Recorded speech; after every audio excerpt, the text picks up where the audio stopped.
Picture a village so small you could walk across it in the time it takes a candle to burn an inch, and fill it with people who've not eaten a full meal in 11 days.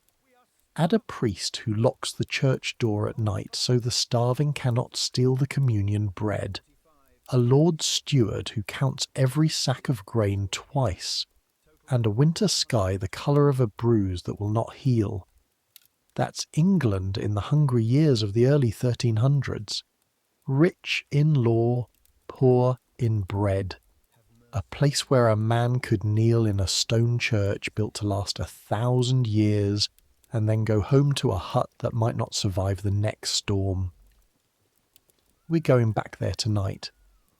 Not as tourists looking at some picturesque thatched cottage on a postcard. We're living it. One person, one long stretch of cold months, and the one fear that sat heavier on people's chests than the plague ever did, even though the plague hadn't arrived yet. This is that fear. So I make these history stories, and honestly, I have no idea if anyone falls asleep to them, or if you're all just night owls who enjoy hearing about people eating boiled bark. Either way, subscribe if you feel like it. Get comfortable. Here we go. Your eyes open into a dark so complete it presses on you like a hand. For a moment, maybe half a second, you don't know where you are, and that half second is the best part of your day, because in it you haven't yet remembered that you're hungry. Then it comes back, not gradually. All at once, low in your stomach, a hollow, twisting ache that has been your closest companion for almost 2 weeks now. The smell of the room settles over you next. Damp straw, gone sour where it hasn't been changed. Wood smoke that never fully clears because the hole in the roof lets in more rain than it lets out smoke. The animal smell of the ox tied just beyond the wattle partition, its own hot breath and dung mixing with the human smells of the house. Sweat that hasn't been washed away in a month, because washing costs firewood you can't spare, and firewood is worth more than cleanliness this winter. And underneath everything, faint but constant, the smell of hunger itself. You didn't know hunger had a smell until this year. It's something like old milk and something like the inside of an empty clay pot. Your own breath carries it now. Welcome to a village in the county of Norfolk in the year of our Lord 1317. The 3rd year in a row that the harvest has failed. You're lying on a pallet of straw laid over packed earth, in the one-room house you share with your mother, your 2 younger sisters, and the ox, because the ox is worth more than any of you, and needs to be kept from thieves and wolves. The house is built of timber frame and wattle daubed with clay and dung, a single low doorway, a smoke hole in the thatch that lets in as much winter as it lets out fire. Your name is what? Walter. If the priest is feeling formal, which he never is with you. You're 15 years old enough to be doing a man's work in the fields, not old enough that anyone would think twice if you simply didn't wake up one of these mornings. That's happened to boys your age this winter. Nobody talks about it directly. They just say so-and-so's boy has gone quiet, the way you'd say a fire has gone out. The rain has come through the thatch again in the night, and there's a cold, wet patch against your shoulder where you rolled into it without waking. You peel yourself away from it slowly, joints stiff, and lie still for another moment, listening. Your mother is already awake. You can hear her by the hearth, not moving much, just breathing in that careful, shallow way she's taken to breathing lately, as if full breaths cost too much effort to spare.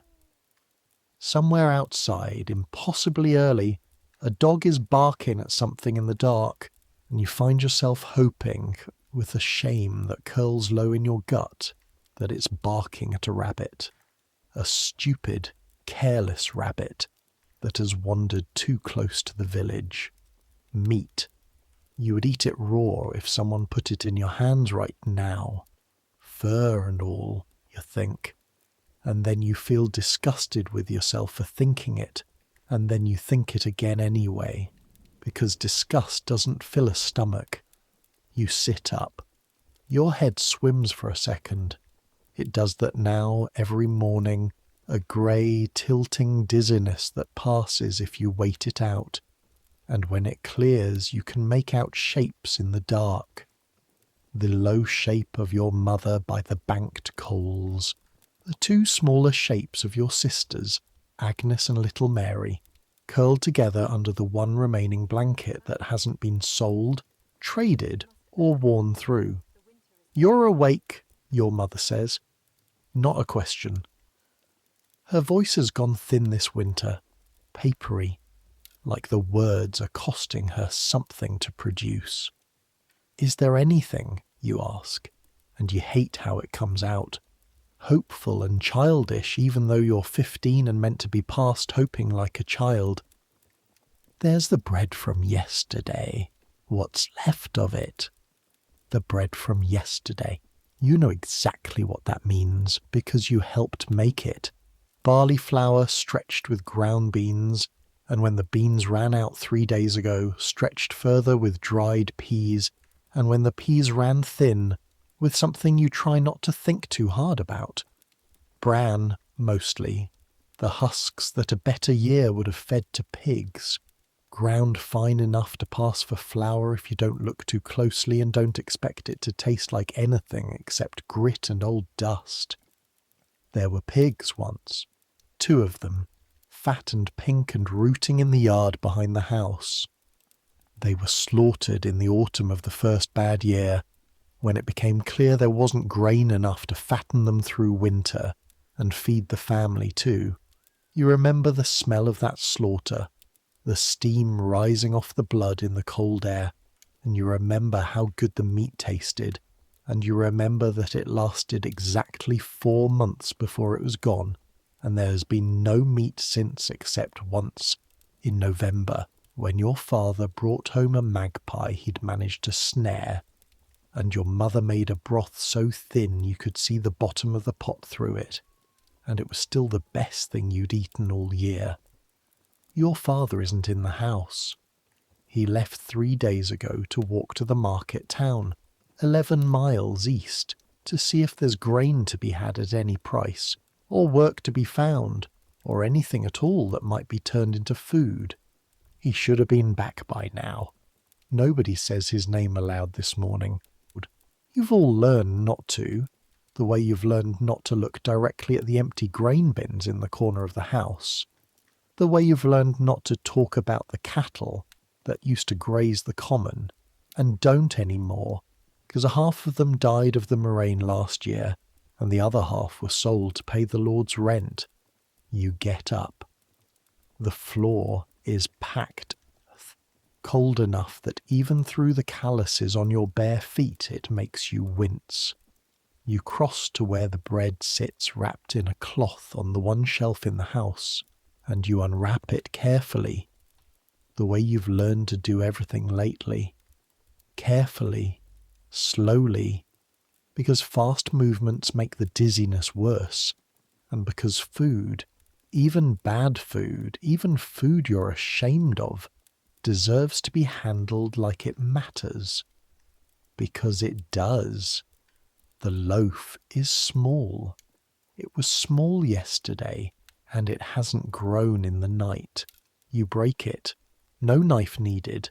It's dense but crumbling, more like a hard clay than proper bread, into 4 pieces, and you make the pieces as even as you can manage in the dark, running your thumb along each one to feel the weight. Wake them, your mother says, meaning Agnes and Mary. You go to them gently. Agnes wakes at a touch, the way she always does, blinking up at you with eyes too large for her face. She's 11. She should have some softness to her cheeks still, and she doesn't, not this year. Mary, only 7, has to be shaken twice, And when she opens her eyes, there's a moment before she remembers where she is and what year it is. And in that moment, she almost smiles, and then she remembers, and the smile goes out like a snuffed candle. You hand out the bread. Mary eats hers in small nibbles, the way she's been told to make it last, though it never lasts more than 4 bites, no matter how small you make them. Agnes eats hers faster, almost angrily, like she wants to be finished being hungry for it as quickly as possible. Your mother doesn't eat hers at all. Mother, I ate in the night, she says. You know this is a lie. You've known for 2 weeks that she's been saying this, giving her portion to whichever of you looks worse that morning, and you've stopped arguing with her about it because arguing costs energy neither of you can spare, and because you suspect that if you press her, she'll simply stop eating anything at all rather than admit what she's doing. Instead, without looking at her, you break off 1/3 of your own piece and set it on the shelf beside her. What? I'm not hungry, you say, which is possibly the largest lie told in this house in the last 3 years, and you both know it, and neither of you says so. The bells of the village church begin to ring for the morning office. Prime, the priest calls it, though half the village couldn't tell you what that word means, only that it's the bell that says get up, whether or not there's anything to get up for. Outside, the world is grey, not black anymore, not full dark, but the low, colourless grey of a winter dawn that hasn't decided yet whether it will bother becoming daylight. The village, a scatter of perhaps 30 houses along a single muddy track, with the stone church at one end and the timber manor house of the Lord Steward at the other, sits under a sky the colour of ash. You step out into the yard and the cold hits you like a wall, damp and heavy, working its way immediately through the thin wool of your tunic. Your breath fogs in front of your face. There was frost overnight. You can see it silvering the bare branches of the elder tree at the edge of the yard, and you can see, more importantly, that there's no fresh snow, which means the roads might be passable, which means your father might yet come home today. You stand for a moment, listening.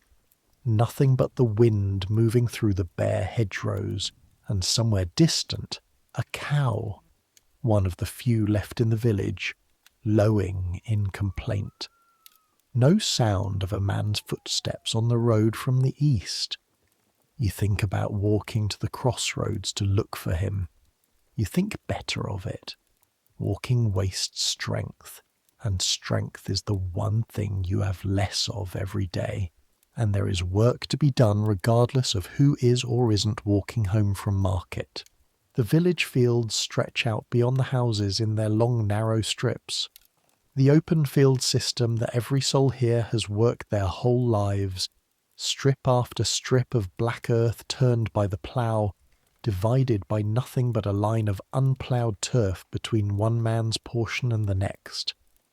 In a good year, by this point in winter, the winter wheat would already be showing green, a faint haze of new growth across the brown earth. This year the strips are mostly bare. What was sown came up thin and yellow, and was eaten by frost, or by the birds that grew bold with their own hunger, or simply failed to sprout at all in soil that had been drowned 3 summers, running by rain that would not stop. You've heard the old men talk about it at the village cross, the ones too old now to work but not too old to remember. They say the rains started in the spring of the year you were 12 and simply never properly stopped. Not every day, not even most days, but enough that the hay rotted in the fields before it could be cut, enough that the wheat drowned in its furrows, enough that 3 harvests running have come in a fraction of what they should, and each year the seed corn saved for planting has had to be eaten instead, which means each year less has been sown, which means each year there is less to fail. The old men say things like God is testing us, and they say it in the tired voice of people who no longer entirely believe what they're saying, but say it because the alternative, that no one is testing anyone, that this is simply weather, blind and indifferent, is somehow worse. Your work this morning is at the manor's fields, not your family's own strips. Every household in the village owes labour to the Lord. Days of ploughing, sowing, harvesting, hedging, ditching, whatever needs doing on the domain land the Lord keeps for himself. And this obligation does not go away because the village is starving. If anything, it has gotten worse. Because the Lord Steward has begun demanding more days of labour to make up for rents that households can no longer pay, in coin or in kind.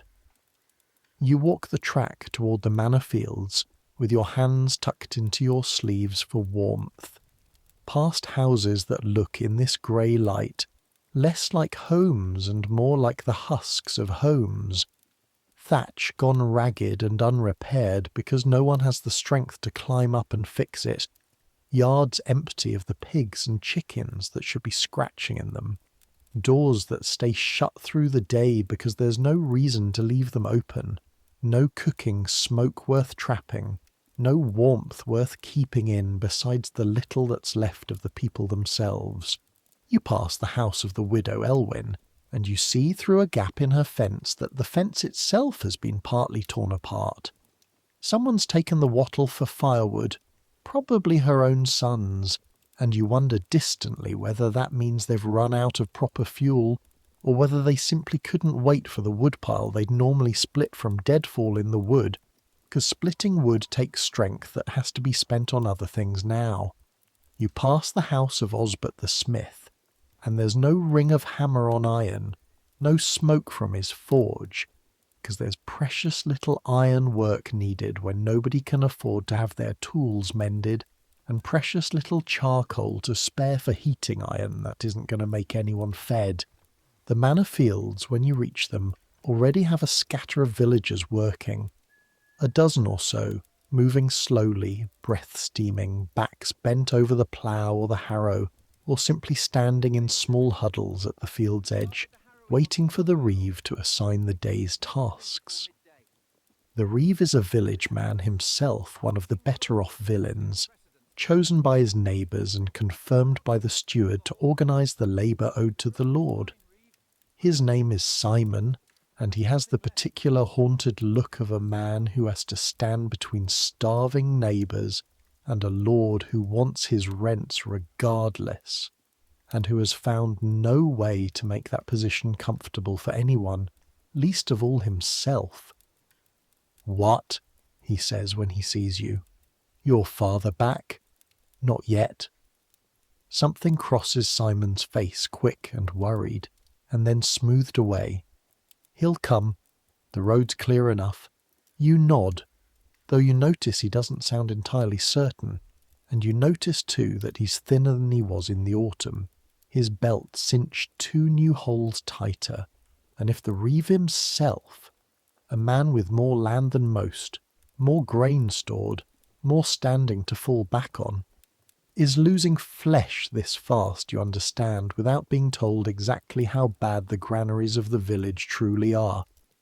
He sets you to hedging along the eastern boundary of the domain fields, a task that at least keeps you moving and generates a small grim satisfaction in the doing of it, weaving the bare winter branches of hazel and blackthorn into a stock-proof barrier, the kind of skilled repetitive work your hands know without your mind having to direct them closely, which leaves your mind free to wander, which is not always a mercy.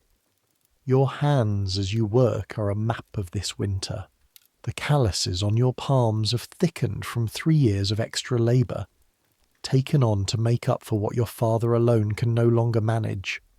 But underneath the calluses the skin has gone dry and cracked, deep painful fissures across the knuckles that split and bleed a little whenever you grip something too hard, because there's no fat left on your body to keep in the moisture, no proper food to build new skin from.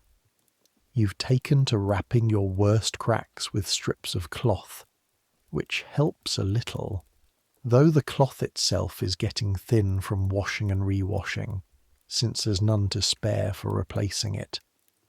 The cold works into you as the morning wears on despite the labour. It's a different cold than you remember from before the bad years, a cold that seems to come from inside as much as outside, as though your own body has stopped generating enough heat to fight back against the world. You've heard this described by the old women who tend the sick. A starving body burns its own fat first, then its own muscle, and a body without fat to burn has nothing left to keep itself warm with, so the cold gets in deeper, faster, and stays longer. Around midday, you judge it by the pale disk of sun that's managed to show itself weakly through the cloud, more a suggestion of light than actual warmth. Simon calls a brief halt, and the workers gather at the field's edge where a small fire has been kept going, more for the principle of it than for any real warmth it offers against the whole open sky. There's no midday meal provided. In better years, the Lord Steward would have sent out bread and small beer for the labourers on domain days, a customary rite older than anyone can remember, part of the ancient bargain between lord and villain. Your labour, my provision. This year, the steward has cut even that. The excuse given is that there's no surplus to spare, that the Lord's own household must eat, that the manor's granaries are as depleted as anyone's. Whether that's entirely true, nobody in the village quite believes, and nobody dares say so aloud, not within earshot of anyone who might carry the words back to the steward. You stand near the fire with the others, not talking much. Talking, like everything else, costs energy. And you watch the thin curl of smoke rise straight up into the still grey air. And you think about your father on the road somewhere east of here. And you think about the fourth of your bread you didn't eat this morning, sitting cold on the shelf where you left it. And you wonder whether your mother found some way to eat it after all, or whether it's still sitting there, untouched, a small monument to her stubbornness. Word from the priest, says one of the older men, a widower named Gilbert, who's taken to spending his days near wherever news might pass through. Since he has no household left to feed and nothing better to do with his remaining strength than gather and carry information, the one currency that still costs nothing to produce. He's had a letter from the bishop's office. There's to be a visitation next month. The bishop wants an account of tithes owed. A silence follows this that has weight to it. A silence you can feel pressing against your ears. Tithes. The church's due, 1/10 of everything. Grain, wool, the produce of every garden and yard. Owed to support the parish, the priest, the wider structure of the church that stands, in theory, between every soul in this village and the fires of hell. There's nothing to tithe, someone says. A woman's voice. You turn and see it's Ediva, who has 3 children and since the death of her husband last spring, no one else to help feed them. That won't matter to the bishop's clerk, Gilbert says. The tithe's owed regardless. If the harvest fails, the tithe still falls due. That's the law of it. Then what happens, Ediva says, if we can't pay? Nobody answers her directly. You look around at the faces gathered near the fire, and you see something pass between the older villagers, a kind of shared dread that the younger ones, you and a couple of the other boys your age, don't fully understand yet, though you're about to.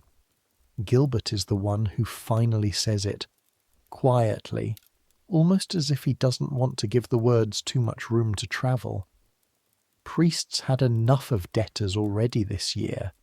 Man in the next parish over, they say, refused to pay his tithe, hadn't the grain to spare, same as here, and the priest reported him to the archdeacon's court. Sentence came back before Advent. What sentence? You find yourself asking before you've quite decided to speak. Gilbert looks at you for a moment, weighing something. Excommunication, he says. The word sits in the cold air between you all like something with a physical weight, and you notice that even the fire seems to shrink a little, though of course it hasn't. That's only your own mind making the moment feel colder than it is.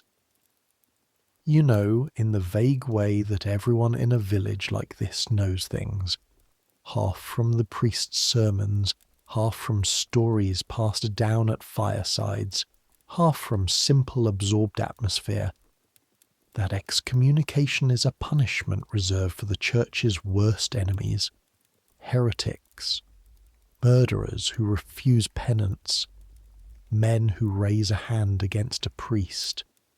You had not fully understood until this moment that it might also fall on a man whose only crime is having no grain left to give. What does it mean, Mary would ask, if she were here, in her small honest way of asking the questions adults dance around, and you find yourself wanting to ask exactly that, though you're 15 and meant to know better than to ask questions that mark you as ignorant in front of your elders. You ask anyway. What does it mean exactly, being cut off? Gilbert's face does something complicated. Not quite pity, not quite the grim satisfaction of an old man passing on hard truths to the young, something between the two. It means the church closes its doors to you, he says. No mass, no confession, no absolution for your sins, not from anyone, not ever, not while the sentence stands. No burial in the churchyard when you die. They'll put you in unconsecrated ground outside the wall, same ground they use for the unbaptized and the suicides. Your neighbours are meant to have no dealings with you at all. No buying, no selling, no eating at the same table, no speaking to you beyond what's needed to tell you to repent.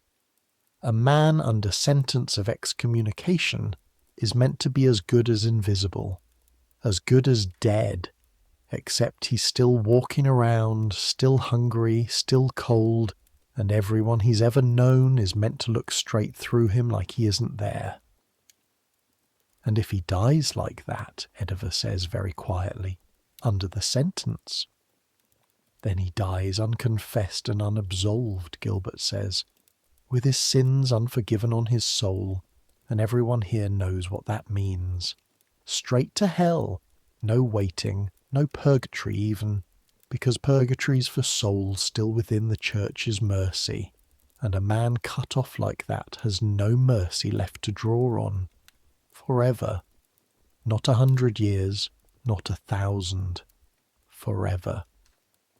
You feel something cold settle into your chest that has nothing to do with the winter air. You had thought, before this moment, standing at the edge of this field with your cracked hands wrapped in dirty cloth, that the worst thing that could happen to you this winter was starving to death.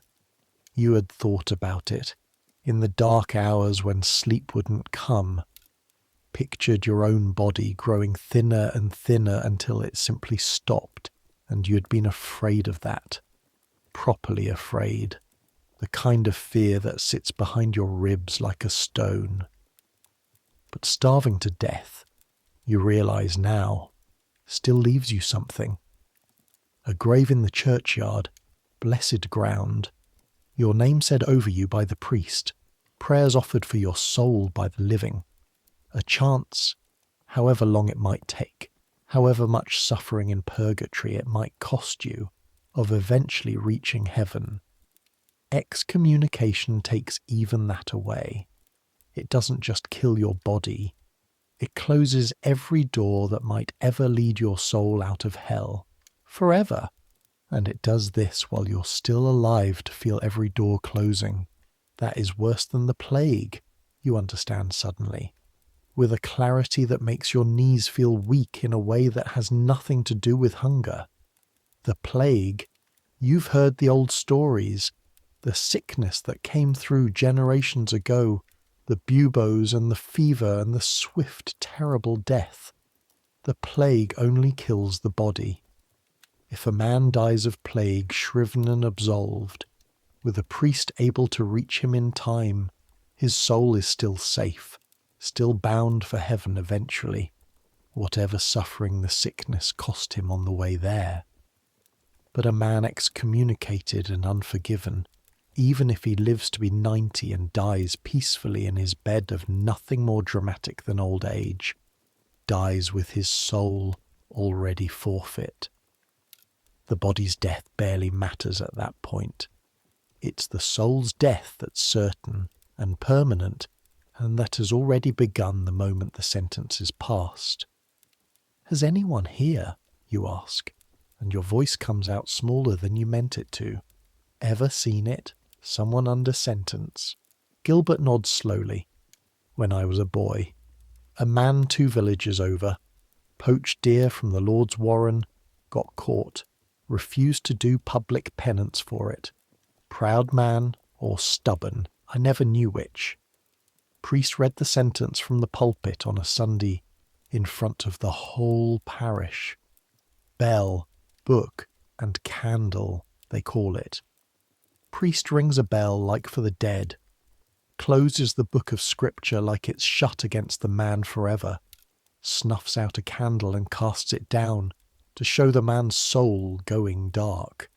And then everyone in that church is meant to turn their back on him, right there, and walk out without a word. And after he wasn't a man anymore, not to anyone in that village. His own wife wasn't allowed to sit at table with him. Church law said as much, though I heard she did anyway. Quiet, when no one else was watching. God keep her for it. His children couldn't play with the other children. Shopkeepers wouldn't sell to him. He'd walk down the road and grown men would step into the ditch to avoid passing too close, like he carried some kind of rot that might spread by touching. Within a year he was gone from that village. Nobody knew where. Died somewhere on the road, most like. Alone, the way the sentence more or less guarantees a man will. The fire crackles. Somewhere overhead a crow calls out, harsh and indifferent, and lands on the bare branch of a hedgerow tree to watch you all with its black, patient eye. The way crows have learned to watch starving villages, waiting for whatever the winter leaves behind. Simon the Reeve, who's been listening without joining in, finally speaks. Enough of that talk. It does no good, frightening ourselves further, when there's hedging to finish before dark. You go back to the hedge. Your hands are shaking slightly as you work the branches, and you tell yourself it's only the cold. The afternoon passes in the grey blur that most days have taken on this winter. Labour, cold, the slow ache of hunger settling deeper into your bones, the light failing early because the days are still short this close to the turn of the year. By the time Simon calls an end to the work, the sky has gone from grey to a deeper grey blue that will soon be full dark, and your hands are so stiff with cold that you can barely close them. You walk back toward the village with the others, and you're perhaps halfway there when you hear it. A commotion up ahead, voices raised, and you feel your stomach drop with a fear that has nothing to do with hunger. Because raised voices in this village lately have almost never meant good news. You quicken your pace despite the tiredness in your legs, and as you round the bend near the village cross, you see a small crowd gathered, and at the centre of it, a figure slumped against the base of the stone cross, and even in the fading light you recognise, with a lurch of relief so strong it nearly buckles your knees, the shape of your father. He's alive. You register that first before anything else. The rise and fall of his chest, visible even from a distance, the way his head moves slightly as someone crouches beside him and speaks. Alive. You push through the small gathering and drop to your knees beside him. Up close, he looks terrible. His face gaunt in a way that seems to have happened just in the 3 days he's been gone. His lips cracked and pale, his eyes sunken deep into shadowed sockets, and there's a wound on his temple, crusted with dried blood, that wasn't there when he left. Father. His eyes find you slowly, as though it takes real effort to focus. What? He says, and his voice is a dry rasp. Good lad. What happened? Your head? Robbed, says one of the men crouched beside him. You recognise him now as Thomas, who works the strip next to your family's own. Found him on the road just past the ford. Says he was set on by 2 men, took what little he'd managed to buy or barter at the market, beat him for good measure when he tried to hold on to it. Your father's hand finds your arm, gripping with surprising strength for a man in his state. The bag, he says. Did they leave the bag? Thomas shakes his head slowly, and you watch something in your father's face crumple just for a moment, before he forces it back into stillness. There was nothing left to steal on the roads this winter, except what a man's managed to scrape together for his own family, Thomas says, quiet with the particular bitterness of a man who understands exactly why this happened, exactly what desperation drives a man to rob another starving man on an open road. It's happening more. Heard of 2 other robberies on that same stretch just this month. You help your father up between you and Thomas, and the walk back to your house feels endless.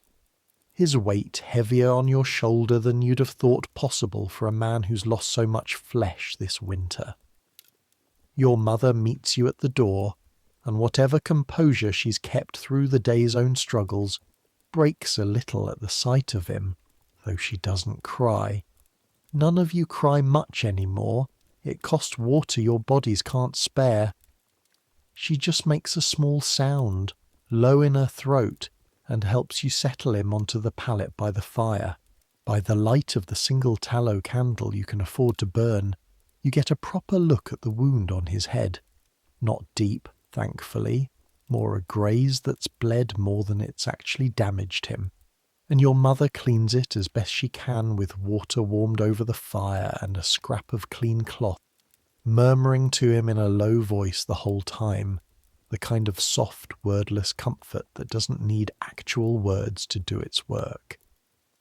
They took everything, he says at last, once the wound is bound. The grain I managed to buy, what little coin was left from selling the wool, all of it. I had nothing to fight them with, nothing worth fighting for except that it was everything we had. You're alive, your mother says. That's what's worth having. He doesn't answer that directly.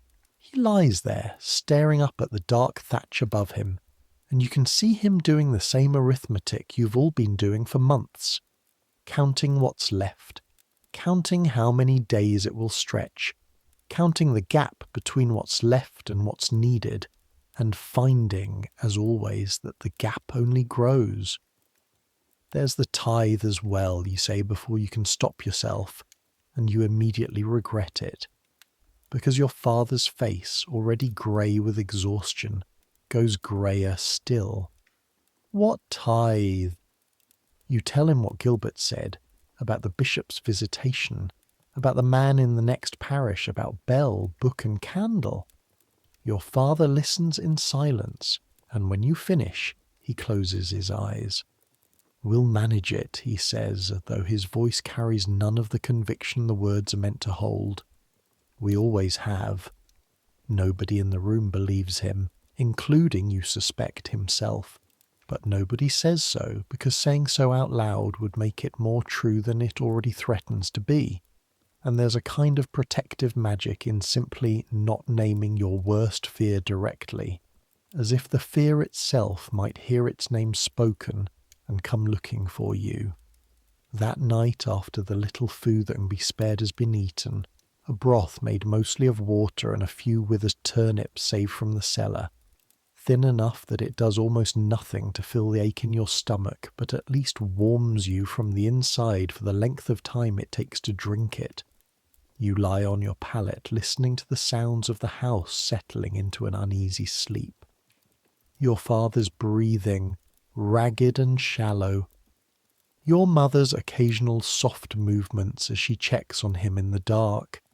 The small restless shiftings of your sisters, who have learned to sleep through hunger the way you've all had to learn it, in short broken stretches rather than one long peaceful night. You lie awake long after the others have gone quiet, turning over the day's news in your mind. Excommunication, bell, book and candle, a soul closed off from mercy forever. You try to imagine what it would be like. Your own name read out from the pulpit, the whole village turning their backs on you at once, your mother forbidden to sit at the same table, Agnes and Mary told they mustn't speak to you, mustn't play with you, mustn't so much as look at you if it can be helped. And the image is so unbearable that you have to force your mind away from it entirely, the way you'd flinch your hand back from a flame. You think about your father lying beaten and robbed on the road, and you think about the men who did it, and you find, to your own surprise, that you can't quite manage to hate them the way you feel you should. You understand too well now exactly what kind of hunger drives a man to raise his hand against another starving man for the sake of a bag of grain.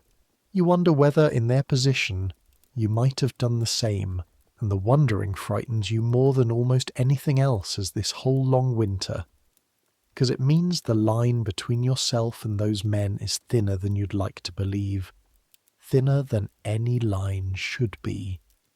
Sleep, when it finally comes, is shallow and full of half-formed dreams you can't quite hold on to by morning, except for one image that stays with you clearly when you wake. A church door closing, slow and final, with you standing outside it in the cold, and no matter how hard you push, it will not open again. The days that follow blur together in the particular way that hard winters have a habit of doing. One grey morning indistinguishable from the next, the same round of labour and hunger and careful rationing repeating itself with only small variations.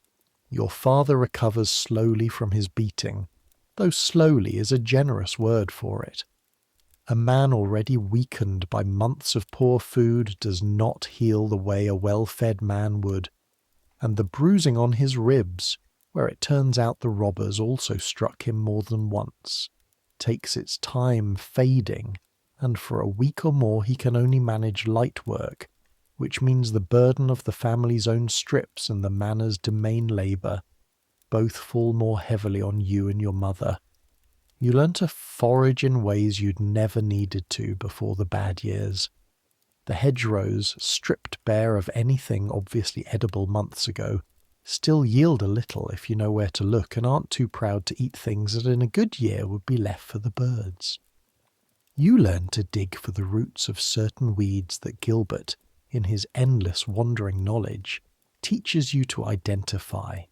Bitter, gritty things that do little for hunger, but at least give your stomach something to work on besides itself. You learn to strip the inner bark from certain trees, ash and elm mostly, and dry it and grind it into a rough meal that can be added to whatever flour's left to stretch it a little further, though it leaves everything tasting of wood and does unpleasant things to your bowels if you eat too much of it at once.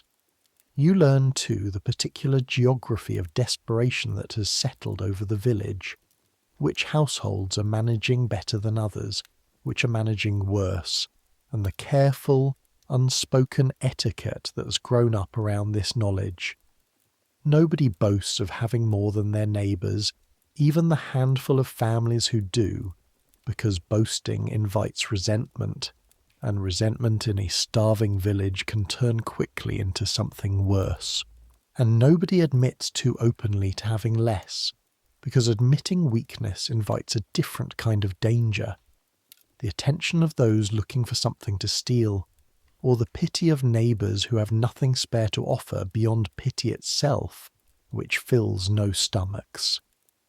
The one exception to this careful silence is the Church, which continues through it all to demand what it's owed.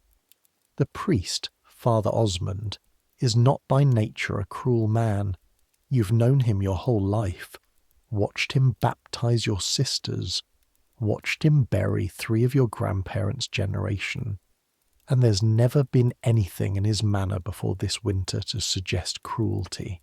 But he is, you come to understand, a frightened man caught between the starving flock he's meant to shepherd and the church hierarchy above him that answers to no hunger but its own institutional need to keep functioning, to keep its buildings maintained and its clergy fed, and its endless, slow bureaucracy of tithes and dues and visitations turning over regardless of what the fields have or haven't produced. He preaches, most Sundays now, sermons that walk a careful line between comfort and warning. God tests those he loves most, he says, and suffering in this life purifies the soul for the next, and you must not lose faith, however dark the road grows, because faith is the one thing this winter cannot take from you unless you surrender it yourself. But he also reads out with visible reluctance the notices that come down from the Archdeacon's office, reminding the parish of tithes owed, of the coming visitation, of the Church's need, its right, to receive its due regardless of the season's hardships, because the Church's obligations to its own structure do not pause simply because a harvest has failed. You watch your father's face during these sermons, the way it tightens almost imperceptibly each time the word tithe is spoken, and you understand that he's doing the same arithmetic as everyone else in the church, the same impossible sum that never balances no matter how many times you run the numbers. It's on a Sunday in late January, cold enough that the puddles in the churchyard have frozen solid, and the breath of the whole gathered congregation hangs visible in the nave, that Father Osmond makes an announcement that turns your stomach to ice, long before you fully understand what it means. The Archdeacon's visitation will be held here, he says from the pulpit, on the Feast of the Purification. 3 weeks away, you calculate, almost without meaning to. All households owing tithe are required to render account. Those unable to satisfy their obligation will be recorded, and their cases referred to the Archdeacon's court for judgment. A murmur runs through the congregation, low and uneasy, and you feel your father go rigid beside you. After the service, you overhear him talking quietly with Simon the Reeve and 2 or 3 other men, their voices pitched low enough that the words don't carry far, but you catch enough to understand the shape of it. There is no way, none of them believe, for even the better-off households in the village to fully meet the tithe this year, let alone the households already stripped bare like yours. Some kind of collective plea will be made to the Archdeacon's clerk, an appeal for mercy, for delay, for partial payment to be accepted in place of the full due. But nobody sounds especially hopeful that such a plea will be heard, because church law, as Gilbert reminded you weeks ago, does not bend easily for hardship, no matter how genuine. The 3 weeks that follow are perhaps the longest of your life up to that point. Every household in the village turns over what stores remain, trying to calculate some portion that might satisfy the tithe without leaving nothing at all for the family's own survival. An arithmetic with no good answer, because 1/10 of nothing is still nothing, and 1/10 of almost nothing leaves even less than almost nothing. Your father spends long hours at night, by the light of the single candle, going over what little grain remains in careful counted handfuls, trying every combination he can think of, and you watch him grow more hollow-eyed and grey, with each night that passes without a solution presenting itself. We could hold back the seed corn, you suggest one evening, meaning the small store set aside at terrible cost for next spring's planting, the single most precious thing the household owns, more precious even than the ox, because without it there is no possibility of a harvest next year at all, however poor this year's yield. Your father's face, when you say this, goes very still. And plant nothing come spring. Starve for certain next winter instead of only struggling through this one. I only meant, I know what you meant. His voice softens just slightly. It's not a foolish thought. It's only that there's no good choice left to make what? Only choices between different kinds of ruin. You don't suggest it again, though you notice in the days that follow that he doesn't entirely dismiss the thought either, turning it over in his mind alongside every other impossible option, the way a man turns over a stone looking for something living underneath it even when he already half knows there's nothing there. The feast of the purification arrives on a morning bitter with frost, the whole village gathering at the church not for celebration but for reckoning, and you go with your family dressed in whatever passes for your best clothes, though your best this year is little different from your worst, clean at least, your mother having spent precious efforts scrubbing the family's few garments in the days before, as if cleanliness might somehow soften the judgment to come. The archdeacon's clerk, when he arrives, is a thin, sharp-featured man in good dark wool, mounted on a horse far better fed than any beast left in the village, and he carries with him a leather satchel of documents, and an air of a man performing a duty he finds tedious but not especially troubling, because whatever the outcome of today's business, it will not touch his own dinner table tonight. He sets up at a table brought out into the churchyard despite the cold, the church itself apparently too small, or perhaps the business too grubby to conduct within its walls, and calls households forward one by one, checking names against a written roll, asking each in turn what portion of tithe they're able to render. You stand with your family near the back of the gathered crowd, watching household after household step forward, and you watch the clerk's face as each answer comes, a face that shows almost nothing, neither sympathy nor anger, simply the blank efficient attention of a man recording figures that mean nothing to him beyond figures. Some households manage a partial payment, a little grain, a fleece of wool, a few eggs from whatever chickens have survived the winter's slaughter.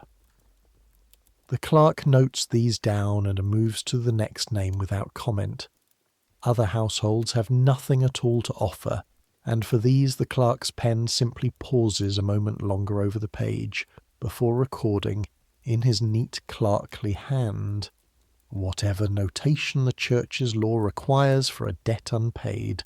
Your family's name is called midway through the long cold morning, and you watch your father step forward, your mother's hand tight on your arm as though to hold herself steady, and you hear him explain, in a voice that costs him visible effort to keep from shaking, the robbery on the road, the 3 failed harvests, the seed corn he cannot bring himself to surrender even now. The clerk listens without expression, and when your father finishes, simply asks, "What can you render?" Your father names a small amount of grain, perhaps 2 handfuls worth, scraped together from every corner of the household's remaining stores, an amount that will make no meaningful difference to the church's coffers and will leave your family's own store measurably thinner for weeks to come.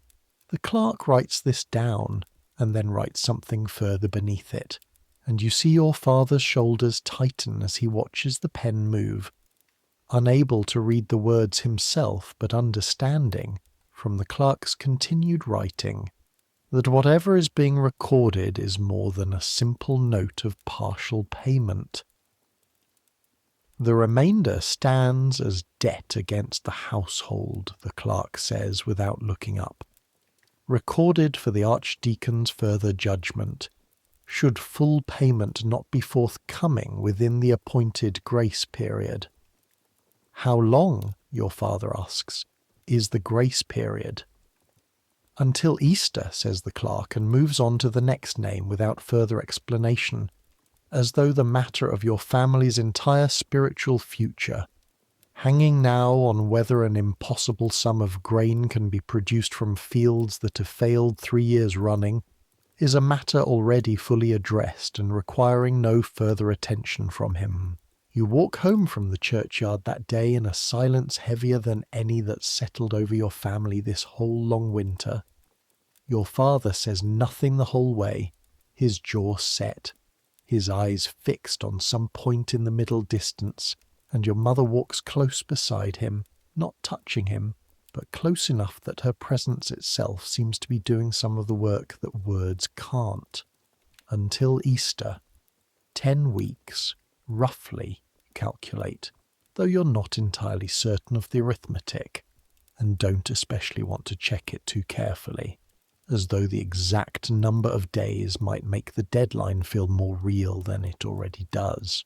That night, unable to sleep, you slip outside into the yard, wrapping your one good cloak tight around you against the cold, and you look up at a sky scattered thick with stars, cold and indifferent and utterly beautiful in a way that feels almost like an insult, that the universe should arrange itself into something so lovely while your family sits inside calculating the price of your father's soul in handfuls of barley.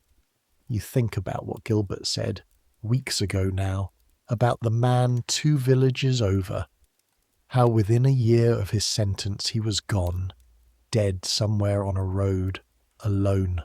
You think about your father's face in the churchyard, and you find yourself doing something you haven't done properly in longer than you can remember.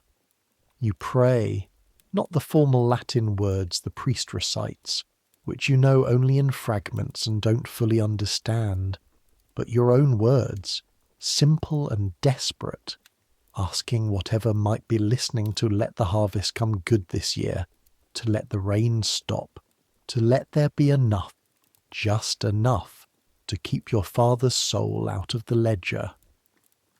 The archdeacon's clerk is keeping somewhere in a satchel of leather and paper, indifferent to everything except the numbers written on its pages. The weeks that follow settle into a grim, focused rhythm entirely different from the drifting greyness of the months before. Every able body in the household, you, your father, your mother when she can spare the strength from other tasks, even Agnes in small ways, turns its attention toward the single overriding question of how the remaining tithe debt might be paid before Easter. You take on extra work wherever it can be found. There's precious little coin work available in a village this poor, but you manage twice in February to hire yourself out for a day's labour to a slightly better off family 2 villages over, mending fences and clearing brush, work paid in a small measure of grain rather than coin, which suits you better anyway, since grain is what's owed, and coin would only need converting. Your father, still not fully recovered from his beating on the road, nonetheless insists on walking with you the second time, unwilling to let you make the 4-mile journey alone given what happened last time. A member of this household walked an open road carrying anything worth stealing. You go together in the pre-dawn dark, saying little, the cold biting at your exposed hands and faces, and you notice, without commenting on it, how much slower your father walks now than he did before the winter began, how he pauses more often to catch his breath, how the beating and the hunger together seem to have aged him 5 years in the space of a few months. Your mother takes in extra spinning work from a household with more wool than hands to process it. Her fingers, already stiff and cracked from cold and labour, working late into the evenings by the light of the fire, twisting raw fleece into thread with a particular hunched concentration of someone determined not to let exhaustion slow the pace of her hands. Even Agnes contributes, gathering what little can still be foraged from the frozen hedgerows and ditches. A handful of frost-blackened rose hips here, a scattering of beech mast there, gleaned from beneath trees where the pigs, in a better year, would have hoovered up every scrap themselves, bringing home her small findings with the fierce, proud seriousness of a child who understands, without needing to be told the full weight of it, that every small contribution matters. Slowly, painfully, handful by handful, the household store of grain set aside for the tithe debt grows. It grows too slowly, you know, doing the arithmetic yourself some nights when sleep won't come, measuring the pace of accumulation against the weeks remaining until Easter, and finding the sums uncomfortably close, close enough that a single piece of bad luck, an illness, a further theft, a demand from the manor for more labour than expected, could tip the balance from just barely enough to nowhere near enough at all. It's in the first week of March, with perhaps 6 weeks left before the Easter deadline, that the bad luck arrives, in the particular cruel way that misfortune has of arriving precisely when a household can least afford to absorb it. Your mother falls ill. It begins innocuously enough.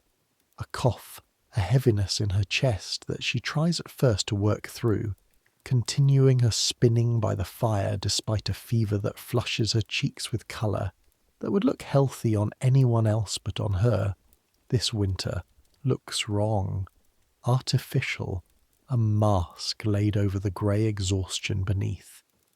Within 3 days she can no longer rise from her pallet without help, her breathing gone ragged and wet-sounding in a way that frightens you more than almost anything you've witnessed this whole hard winter, because you've heard that sound before, years ago, in the last days of your grandmother's life, and you know, without wanting to know, roughly what it might mean. There's no money for a physician, even if one could be found willing to travel out to a village this poor. The old woman who serves as the village's rough substitute for medical knowledge, Venner, a widow with a reputation for herbcraft passed down from her own mother, comes when your father fetches her and examines your mother with careful weathered hands, listening to her chest, feeling the heat of her skin and her face. When she straightens up, tells you everything you need to know before she says a single word. Lung fever, she says. Settled deep. I've seen it before, this winter especially. Bodies weakened by hunger take sickness harder than they should, and throw it off slower, if they throw it off at all. What can be done? Your father asks, his voice tight and controlled in a way that you recognize as the sound of a man holding himself together by main force. Wenna lists what remedy she has. A tisane of certain dried herbs to ease the cough, a poultice of mustard and grease to draw the fever from the chest, and beneath the list of remedies, unspoken but clearly understood by everyone in the room, the one thing that would actually help most, and that none of you have to offer: rest without labour, warmth without stinting the fire, and food. Proper food, meat and eggs and good bread, the kind of nourishment that gives a weakened body something to fight illness with. You have none of that to give her.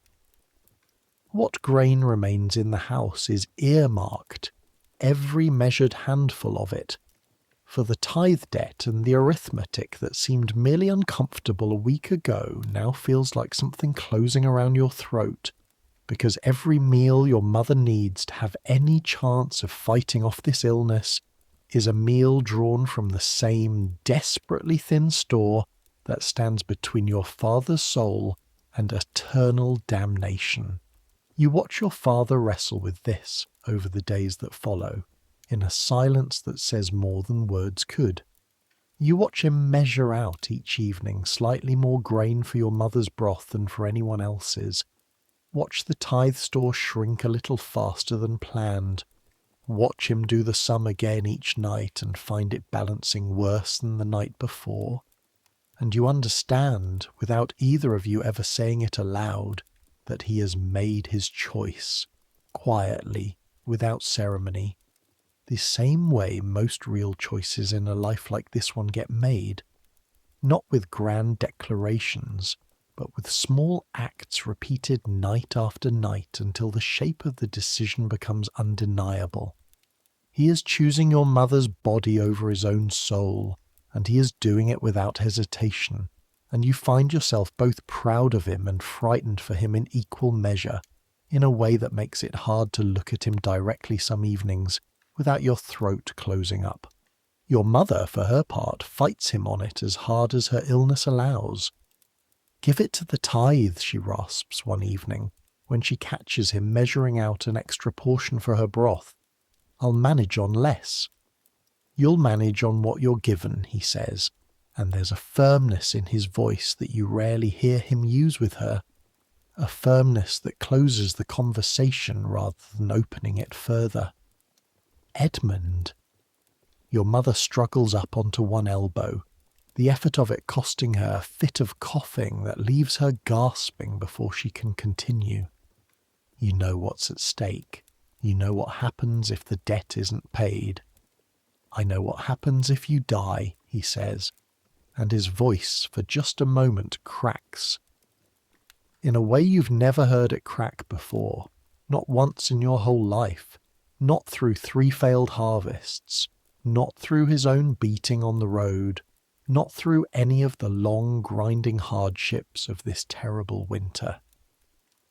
"I'll answer for my soul whatever comes. I won't answer for losing you to save it."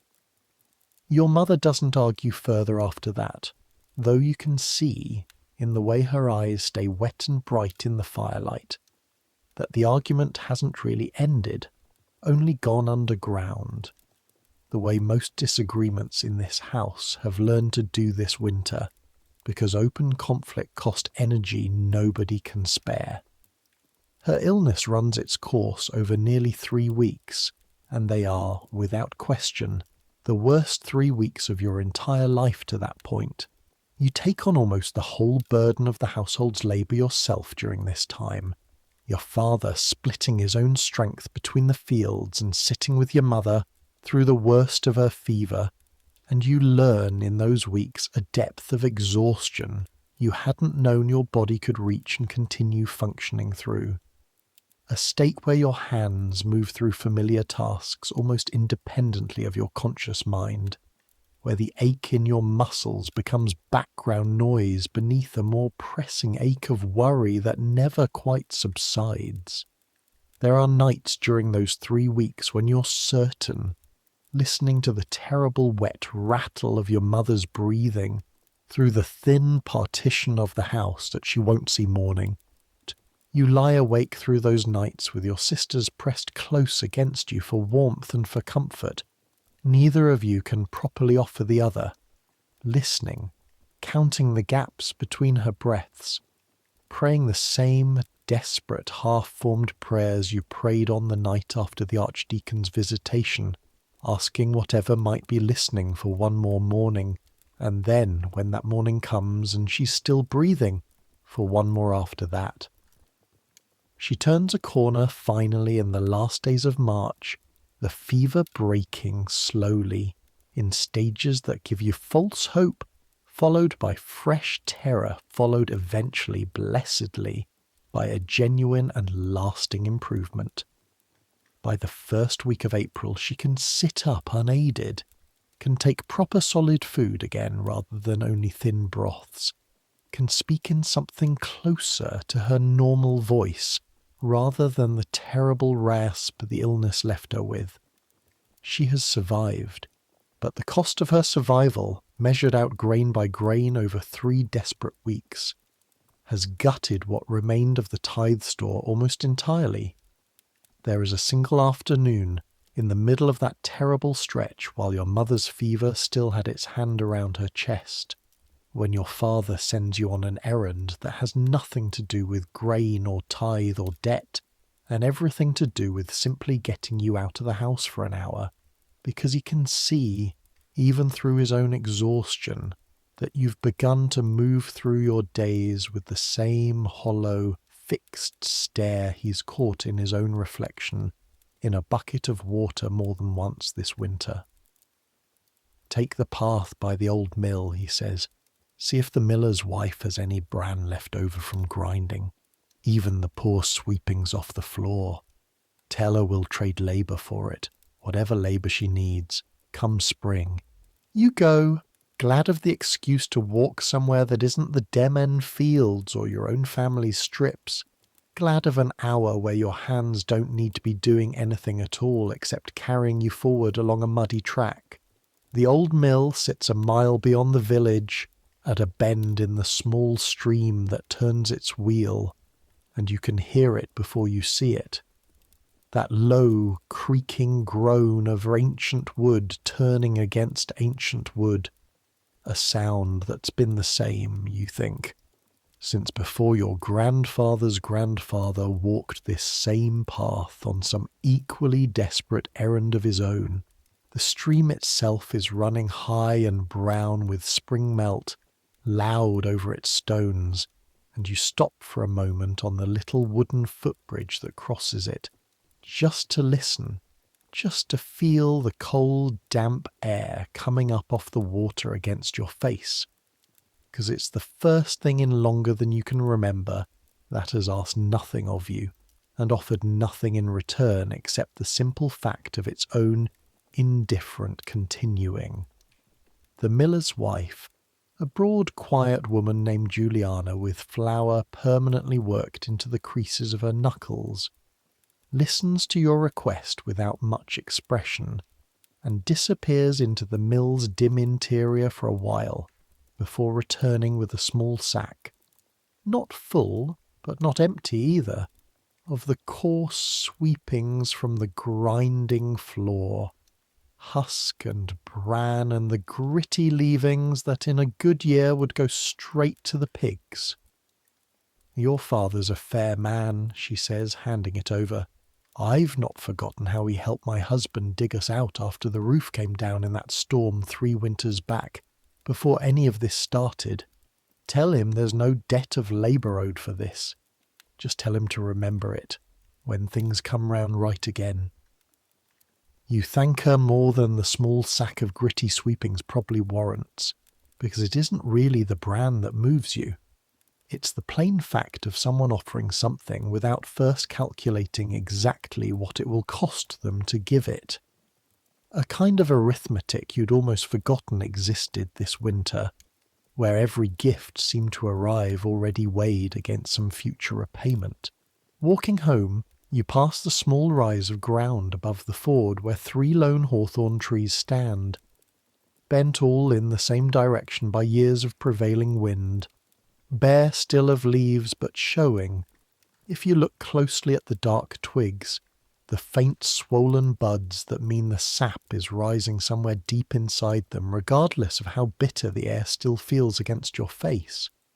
You stand there a while, looking out over the low patchwork of the village's fields, brown and waiting, and the black line of the wood beyond, and the pale smoke rising thin from a dozen chimneys, and you let yourself, just for a few minutes, feel something other than fear. Not hope exactly, not yet, but a kind of suspended waiting that isn't entirely without comfort, the way a held breath isn't entirely without comfort in the half-second before you finally let it go. You think, standing there, about all the people who've stood on this exact rise before you. Through other hard winters this village has no doubt weathered in the generations before your own.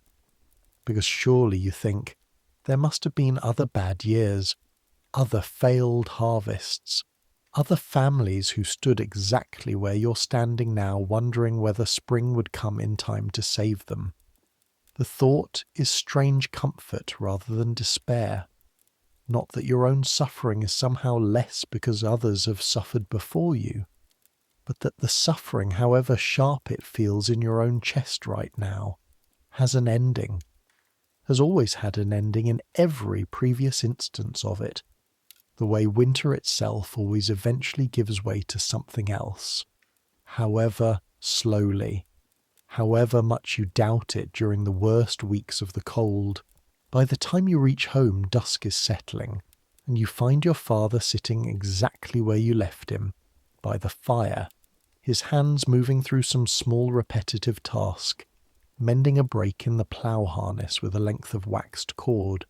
That seems less about the harness itself, and more about giving his hands something to occupy them while his mind works through whatever calculations won't leave him alone. Juliana sent this, you say, setting down the sack, and said there's no debt owed for it. Said to remember how you helped dig them out after the storm. Something in your father's face eases very slightly at this. Not relief exactly. The sack is small and won't change the fundamental arithmetic much, but something adjacent to it, the particular comfort of being reminded, in a hard season, that kindness given years ago hasn't simply vanished into the past, but continues, quietly, to circle back around when it's needed. She has a good memory, he says, better than most. That night, for the first time in what feels like weeks, he tells you a story before sleep. Not a long one, just a fragment about his own father, your grandfather, who you never knew, and a hard winter he apparently survived as a young man through nothing more than the stubborn charity of a neighbour who'd have had every reason, by any fair accounting, to let him go hungry instead. Your grandfather used to say a debt of kindness is the one debt worth carrying your whole life, your father says, because it's the one debt that gets easier, not harder. The longer you hold it, so long as you mean eventually to pass it on to someone else in turn. You fall asleep that night with that thought turning over slowly in your mind, and you find, for the first time in longer than you can remember, that your sleep comes easier for it, deeper, less haunted by the half-formed, anxious dreams that have plagued most of your nights this whole terrible winter. The days that follow your mother's slow recovery bring their own small mercies alongside the larger looming dread of the tithe deadline. The weather turns by degrees genuinely milder, not warm yet, not by any means, but carrying a different quality to the air, a softness underneath the cold that promises, however faintly, the eventual arrival of spring in earnest. You notice the first green shoots pushing up through the black earth of the fallow strips. Weeds mostly, nothing anyone sowed on purpose, but green nonetheless, and green feels, after so many months of grey and brown, and the particular colourless white of hard frost, like something almost startling to witness. The village itself seems to hold its breath alongside your own family through these weeks, everyone aware, in the particular way that small close communities are always aware of one another's business, whether they mean to be or not, of the specific crisis bearing down on your household. You notice small unasked-for kindnesses arriving at your door with a frequency that surprises you. A handful of dried peas left wordlessly on your threshold one morning, never claimed by anyone, though you have your suspicions. An offer from the widow Elwyn to mind Agnes and Mary for an afternoon so your mother can rest more fully than she otherwise would allow herself. Even a brief, unexpected visit from Father Osmond himself, who sits with your father for the better part of an hour one evening, talking of nothing in particular, though you understand, watching them together, that the visit itself is a kind of quiet reassurance, a priest reminding a parishioner, without needing to say so directly, that whatever the Church's law eventually demands, The man delivering that law still thinks of him as a neighbour and not merely a debtor. None of this changes the fundamental arithmetic, which remains as unforgiving in April as it was in February. But it changes, you notice, the texture of how your family carries that arithmetic. Less like a stone sitting alone and unsupported in the pit of your stomach, more like a weight that at least has other hands, however briefly and however lightly, helping to bear some small fraction of its load. You do the final arithmetic together, you and your father, on a grey morning in the second week of April, with Easter now less than 2 weeks away, and the sum that results is worse than either of you had let yourselves fully imagine even in your most pessimistic private calculations. What remains, set against what's owed, comes to perhaps a third of the debt, perhaps less.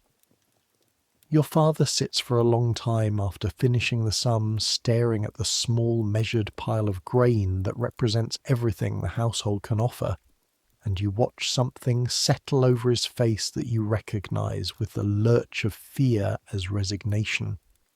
Father. There's nothing more to find what. His voice is very quiet, very steady, in the particular way that steadiness sometimes signals not calm at the absolute far edge of a man's endurance. I've turned over every stone in this house and half the ones outside it. This is what there is. We could ask the priest for more time, explain about Mother's illness. We could. He doesn't sound hopeful. Father Osmond's a decent man, whatever else this winter's made of him. But decent men answer to bishops, and bishops answer to a church that hasn't missed a single meal this whole hard winter, and I doubt very much that any explanation of ours will change the arithmetic the Archdeacon's clerk carries in that satchel of his. You sit with him in silence for a while, the two of you looking at the small sad pile of grain on the table between you, and you find yourself thinking, unbidden, of the image that's haunted your sleep on and off all winter. The church door closing, slow and final, no matter how hard you push against it. What happens, you ask, finally, if it comes to that? To you? Your father is quiet for a long moment before he answers. I don't know exactly. I know what Gilbert told us, about the man 2 villages over. I know it isn't meant to be a gentle thing, being cut off like that. He looks at you, and something in his gaze is trying, you can tell, to offer you more comfort than his words are managing to provide. But your mother's alive, what? Whatever comes for me, that much was worth it. I'd make the same choice again, every single time, no matter the cost. You don't have an answer for that, because there isn't a good one to give, and you sit together a while longer in the grey morning light, saying nothing further until the day's labour calls you both back outside into the cold. The days leading up to the appointed reckoning pass in a strange suspended quality, time seeming to move both too fast and too slow at once. Too fast because each day that passes is a day closer to a deadline you have no way to meet, and too slow because the waiting itself, the not yet knowing exactly what form the Church's judgment will take, stretches out with an unbearable tension that makes ordinary tasks feel distant and unreal, performed by your hands while your mind circles endlessly around the same unanswerable questions. Your mother, recovering but still weak, insists on being present when the reckoning day comes, over your father's objections that she should rest instead. If your father stands before that clerk, she says, with a firmness that the illness hasn't managed to take from her, then I stand beside him, whatever comes. Your father doesn't argue the point further.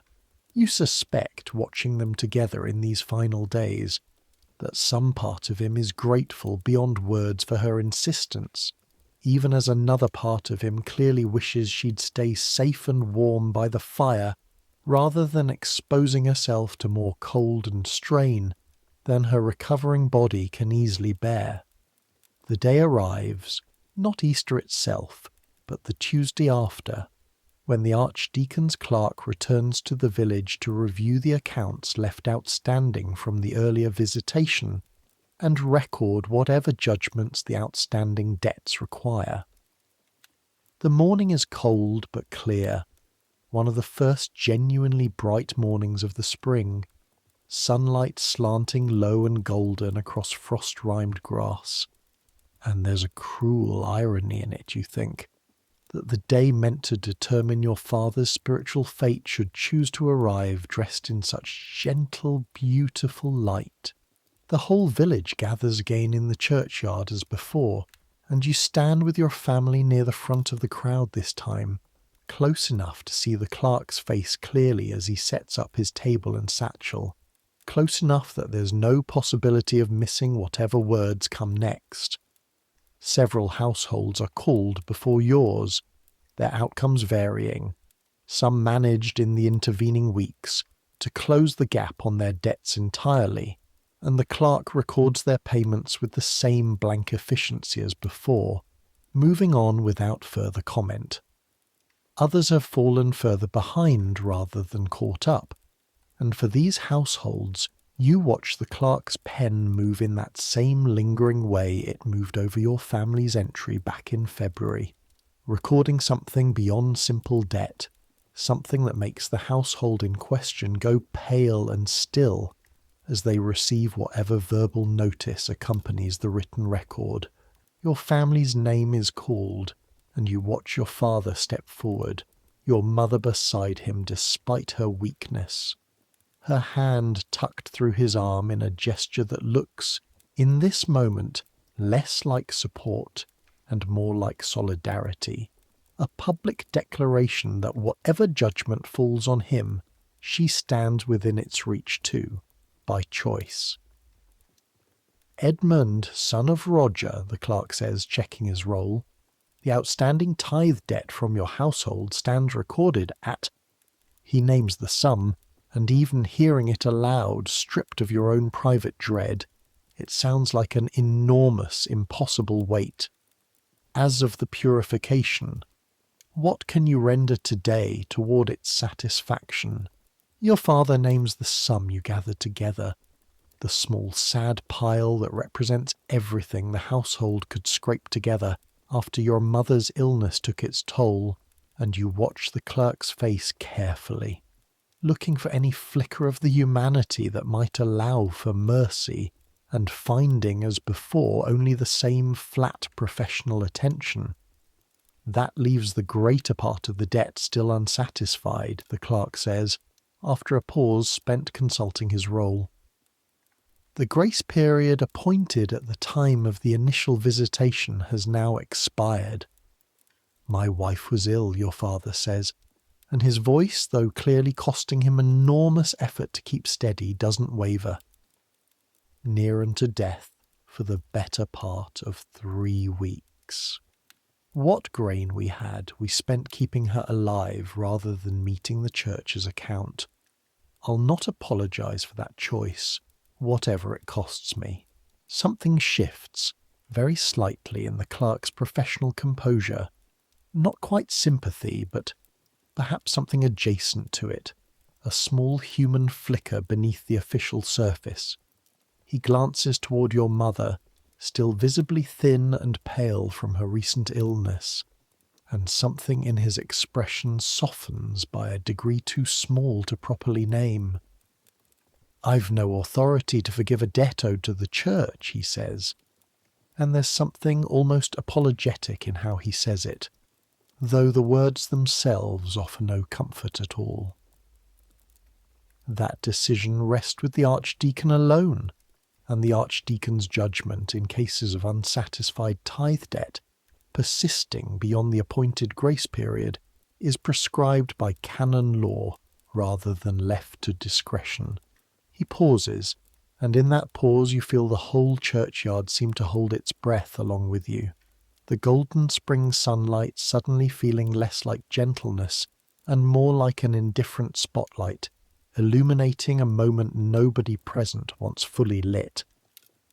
The sentence of excommunication, the clerk says, is to be pronounced against Edmund, son of Roger, for persistent and unsatisfied debt owed to Holy Church, the sentence to take effect from the reading of this notice, and to remain in force until such time as the full debt, together with such penance as the Archdeacon's court shall determine appropriate, has been satisfied to the Church's content. The words land in the cold, clear morning air like stones dropped into still water, and you feel the ripple of them move through the whole gathered crowd. A collective intake of breath, a shifting of feet, a low murmur that isn't quite words, just the sound of a village absorbing a blow that could, on any given day this terrible winter, have fallen on any household present rather than yours. Your mother's grip on your father's arm tightens visibly. Your father himself doesn't move, doesn't speak, standing very straight and very still, as though stillness itself might somehow lessen the weight of what's just been pronounced. Father Osmond, who has been standing near the clerk throughout the proceedings, his own face troubled in a way that suggests this outcome brings him no satisfaction whatsoever, steps forward now, and you can see, in the careful, reluctant way he moves, a man performing a duty that sits heavy and wrong in his chest, even as church law requires it of him regardless. The sentence will be read from the pulpit, he says quietly to your father, this coming Sunday as canon law requires. I am sorry, Edmund. I want you to know that, whatever comes of this, I am truly sorry. I don't doubt it, father, your father says, and his voice, for the first time since the clerk began speaking, carries a tremor he can't fully suppress. But sorry doesn't unmake a sentence, does it? Father Osmond has no answer for that, and none of you expect one. The rest of that day passes in a kind of numb unreality that you'll remember years later as one of the strangest sensations of your whole life. The world continuing exactly as it always has, birds singing in the hedgerows, the sun warm for the first time in months on your face, the ordinary business of the village grinding on around you, while inside your own chest something has shifted permanently, some fundamental sense of safety or order torn away, and not replaced with anything except a hollow, uncertain dread. Word travels through the village faster than you'd have thought possible, given how few people actually witnessed the pronouncement directly. By evening, when you walk to fetch water from the well at the village's centre, you notice, or think you notice, though you can't be entirely certain whether it's real or your own fear inventing patterns where none exist, a subtle change in how people meet your eye. A pause before a greeting that would normally come automatic and unthinking. A held breath. A moment's hesitation, as though your neighbours are recalculating in real time what it now means to have dealings with your family. Nobody says anything outright. The sentence hasn't yet been formally pronounced from the pulpit. That won't happen until Sunday 4 days away. And until then, technically, nothing has fully changed. But you can feel, moving through the village like a slow tide, an awareness of what's coming, and an uncertain, unspoken negotiation among your neighbours about how exactly they're meant to behave in the meantime, in this strange grace period before the doors officially close. Your father says almost nothing that evening, sitting by the fire with a stillness that frightens you more than any amount of talking or grief might have. Your mother sits close beside him, one hand resting on his arm, and Agnes and Mary, sensing without being told the full weight of what's happened, keep unusually quiet themselves, playing some hushed game in the corner that requires no words, only small gestures and careful silent glances between them. "Father," you say, eventually unable to bear the silence any longer. "What happens now, between now and Sunday?" He's quiet for a long moment before answering. "I don't rightly know what. I've never had cause to learn the finer details of how a man's meant to conduct himself in the days before his own excommunication is formally pronounced. There's a bitter thread of dark humour in this that surprises you, coming from him in this moment, and you find yourself grateful for it despite everything, because it's the first sign all evening that he's still fully present, still himself, rather than entirely swallowed by dread. I suppose we go on. There's still the spring ploughing to see to, still mouths to feed, however the church chooses to account for my soul in the meantime. And after Sunday?" His face in the firelight goes very still again. "After Sunday, I expect we'll learn exactly what it means, won't we? All of us together. That night you don't sleep at all. You lie on your pallet listening to the small sounds of your family settling into their own uneasy rest around you, and you think over and over about the image that's haunted you all winter, the church door closing. Except now the image has grown sharper, more specific, populated with faces you actually know. Your own neighbours turning their backs. Father Osmond's kind, troubled face. Forced by law into pronouncing words he clearly wishes he didn't have to say. Your mother, forbidden by church custom from sitting at table with her own husband, though you already suspect, watching the fierce protective set of her jaw these past few days, that she'll defy that particular prohibition regardless of what anyone says, the same way Gilbert said the wife of that other excommunicated man defied it, years ago, in a different village, for a different family facing this same terrible sentence. The 4 days between the pronouncement in the churchyard and the formal reading from the pulpit pass with an unbearable slowness that makes each ordinary task feel weighted with a significance it wouldn't normally carry. You find yourself watching your father more closely than usual as he moves through his daily labour, noticing small things you might otherwise have missed. The particular careful way he handles the plough, as though performing familiar work correctly might somehow ward off what's coming. The moments when he pauses mid-task, staring at nothing in particular, before shaking himself back into motion. The way he looks, once or twice, at Agnes and Mary playing in the yard with an expression you can't quite name, but that makes your own chest ache to witness.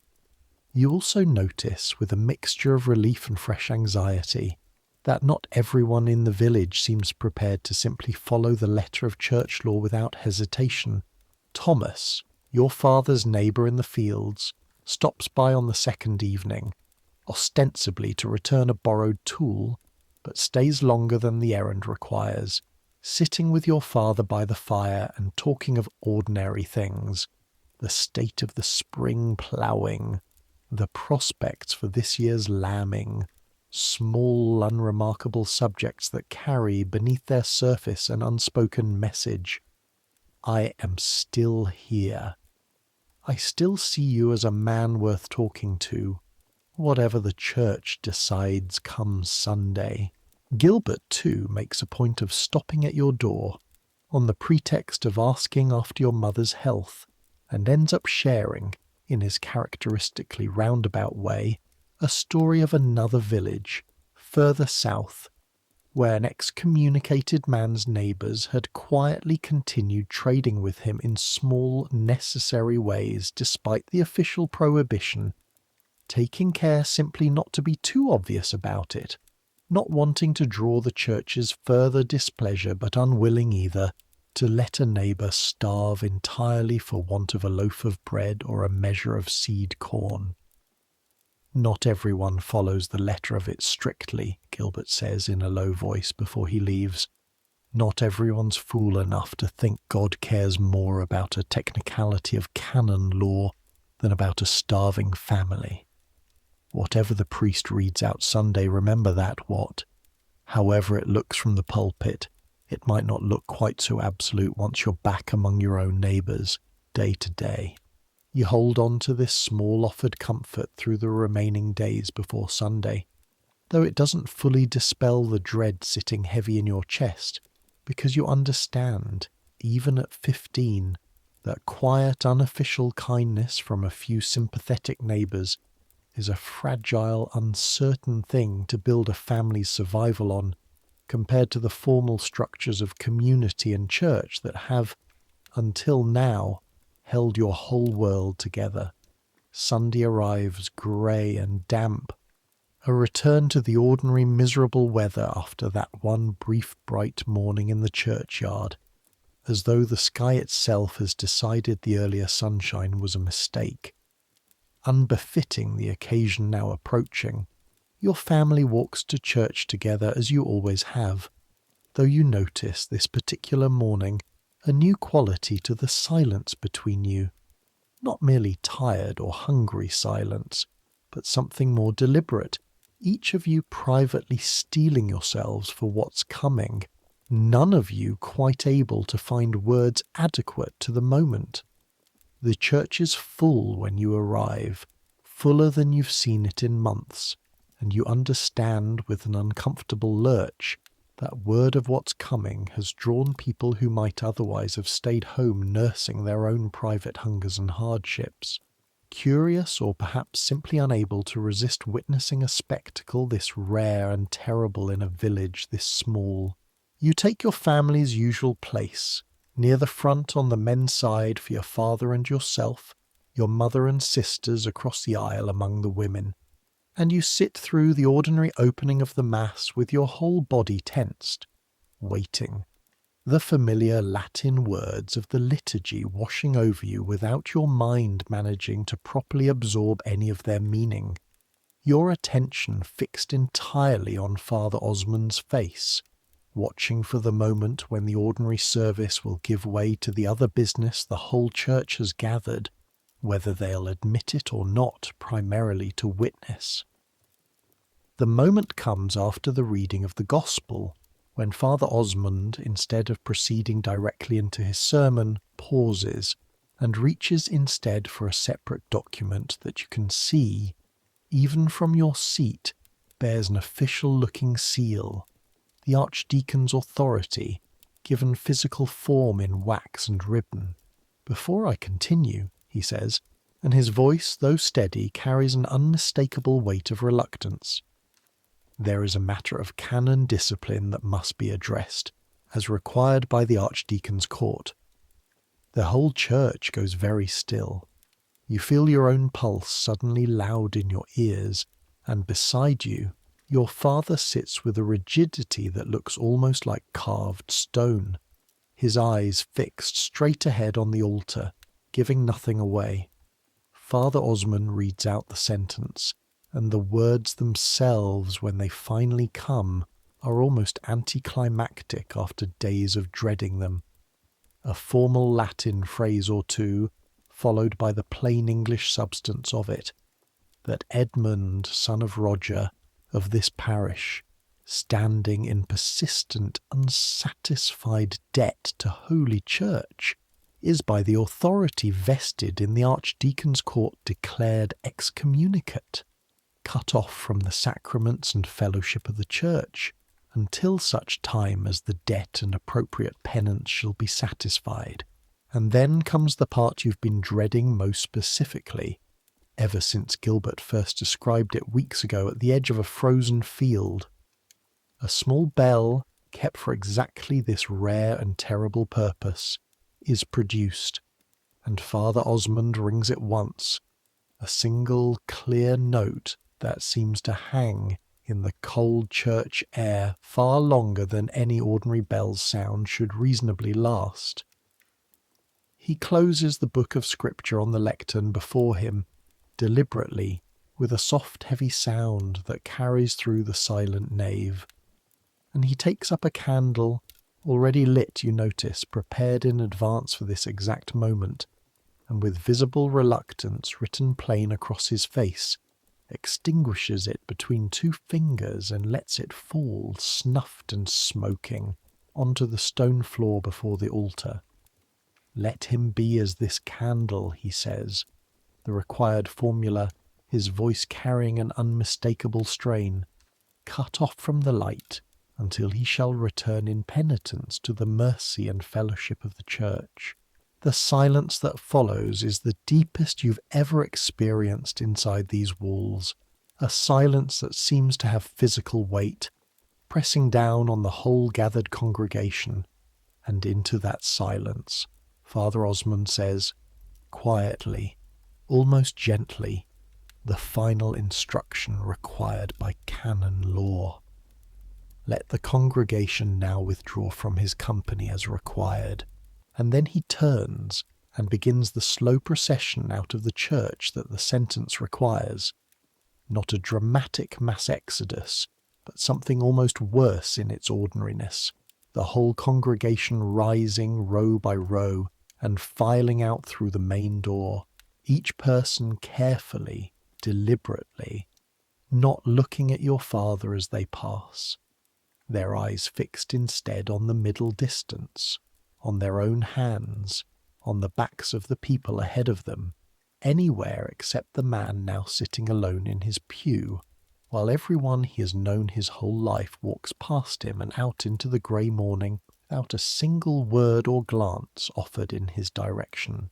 You sit beside him through this, uncertain whether the sentence requires you as his own son to withdraw along with everyone else, uncertain whether staying constitutes some further violation of church law that might bring fresh trouble down on your family, and in the end you simply don't move, because the thought of standing up and walking away from your own father in this moment feels like something you couldn't do, even if a bishop himself commanded it directly.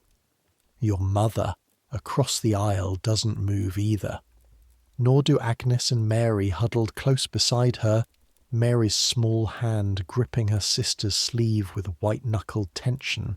The church empties around you, row by row, footsteps echoing on the stone floor, the great door groaning open and shut, as families depart in twos and threes, until at last only your own family remains, sitting scattered across a suddenly vast feeling empty nave, and Father Osmond himself standing near the altar, watching you with an expression of such profound sorrow that you understand, watching him, that this duty has cost him something too, however different in kind from what it's costing your father. Nobody speaks for a long moment. Finally your father rises slowly, and you rise with him, and you cross the aisle together to where your mother waits, and the four of you stand together in the emptied church, and your mother reaches out and takes your father's hand in both of hers, deliberately, visibly, a small defiant gesture performed in full view of Father Osmond and God alike. "I don't care what the sentence says," she says, quietly but with a fierceness that carries clearly in the silent church. "I'll sit at table with my own husband. I'll share his bread and his fire and his bed, sentence or no sentence. And if that's a sin, then let it be counted against my own soul alongside his, because I'll not abandon him for the sake of a debt neither of us could ever hope to pay." Father Osmond, from across the nave, says nothing, but he doesn't rebuke her either, and something in his silence feels, to you, like a kind of quiet, unofficial permission, or perhaps simply an exhausted man's recognition that there are some human bonds that even canon law, however absolute on paper, cannot fully sever in practice. You walk home together as a family, through streets that feel, this particular morning, unusually empty. Doors closed that would normally stand open to the mild spring air. Neighbours who would normally be out and about their Sunday business, instead keeping carefully, deliberately out of sight, as though the whole village has collectively decided that the safest response to this morning's events is simply to not be present for whatever comes next. The weeks that follow test in ways both large and small exactly how absolute the sentence proves to be in the daily texture of village life, and the answer, you discover, is complicated, neither as absolute as the Church's formal law demands, nor as easily ignored as you might have hoped. Some households do withdraw entirely, at least in any visible public way. The family who farms the strip nearest yours stops greeting your father in the fields, their eyes sliding past him in a way that makes your own jaw clench every time you witness it. The alewife who used to extend your father occasional small credit against a poor week now refuses him outright, citing apologetically but firmly her own fear of the Church's displeasure should word reach the priest that she's continued dealing with an excommunicate. But other neighbours, as Gilbert predicted, find quieter ways to maintain what connections they can. Thomas continues working the neighbouring strip alongside your father in the fields, exchanging the practical wordless cooperation that farming shared land requires, without ever quite acknowledging aloud that this cooperation itself might constitute exactly the kind of forbidden dealing the sentence prohibits.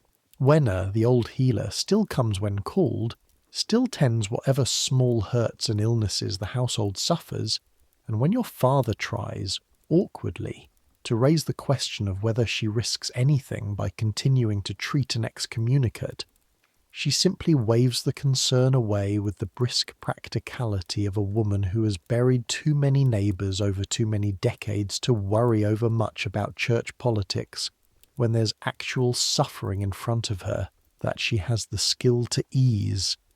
Simon the Reeve, caught in his own uncomfortable position between village and manor, continues assigning your father his share of demesne labour exactly as before, without comment, and you understand, watching him do it, that he's made his own quiet calculation that the practical business of managing the manor's fields matters more in the end than strictly enforcing a church sentence that has nothing whatsoever to do with his own duties to the Lord. But the sentence does change things undeniably, in ways both practical and deeply personal. Your father is barred from receiving communion, from confession, from the ordinary sacramental rhythm of church life that has structured his whole existence since his own childhood, and you watch this absence work on him in ways that go beyond the practical.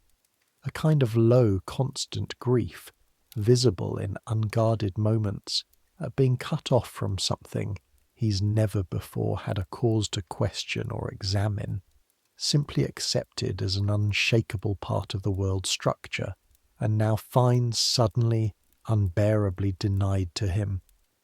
He stops attending Mass himself, not because he's forbidden from entering the church building itself, but because the experience of sitting through the service, unable to participate in its central sacraments, surrounded by neighbours who mostly won't meet his eye, proves more painful than staying away entirely.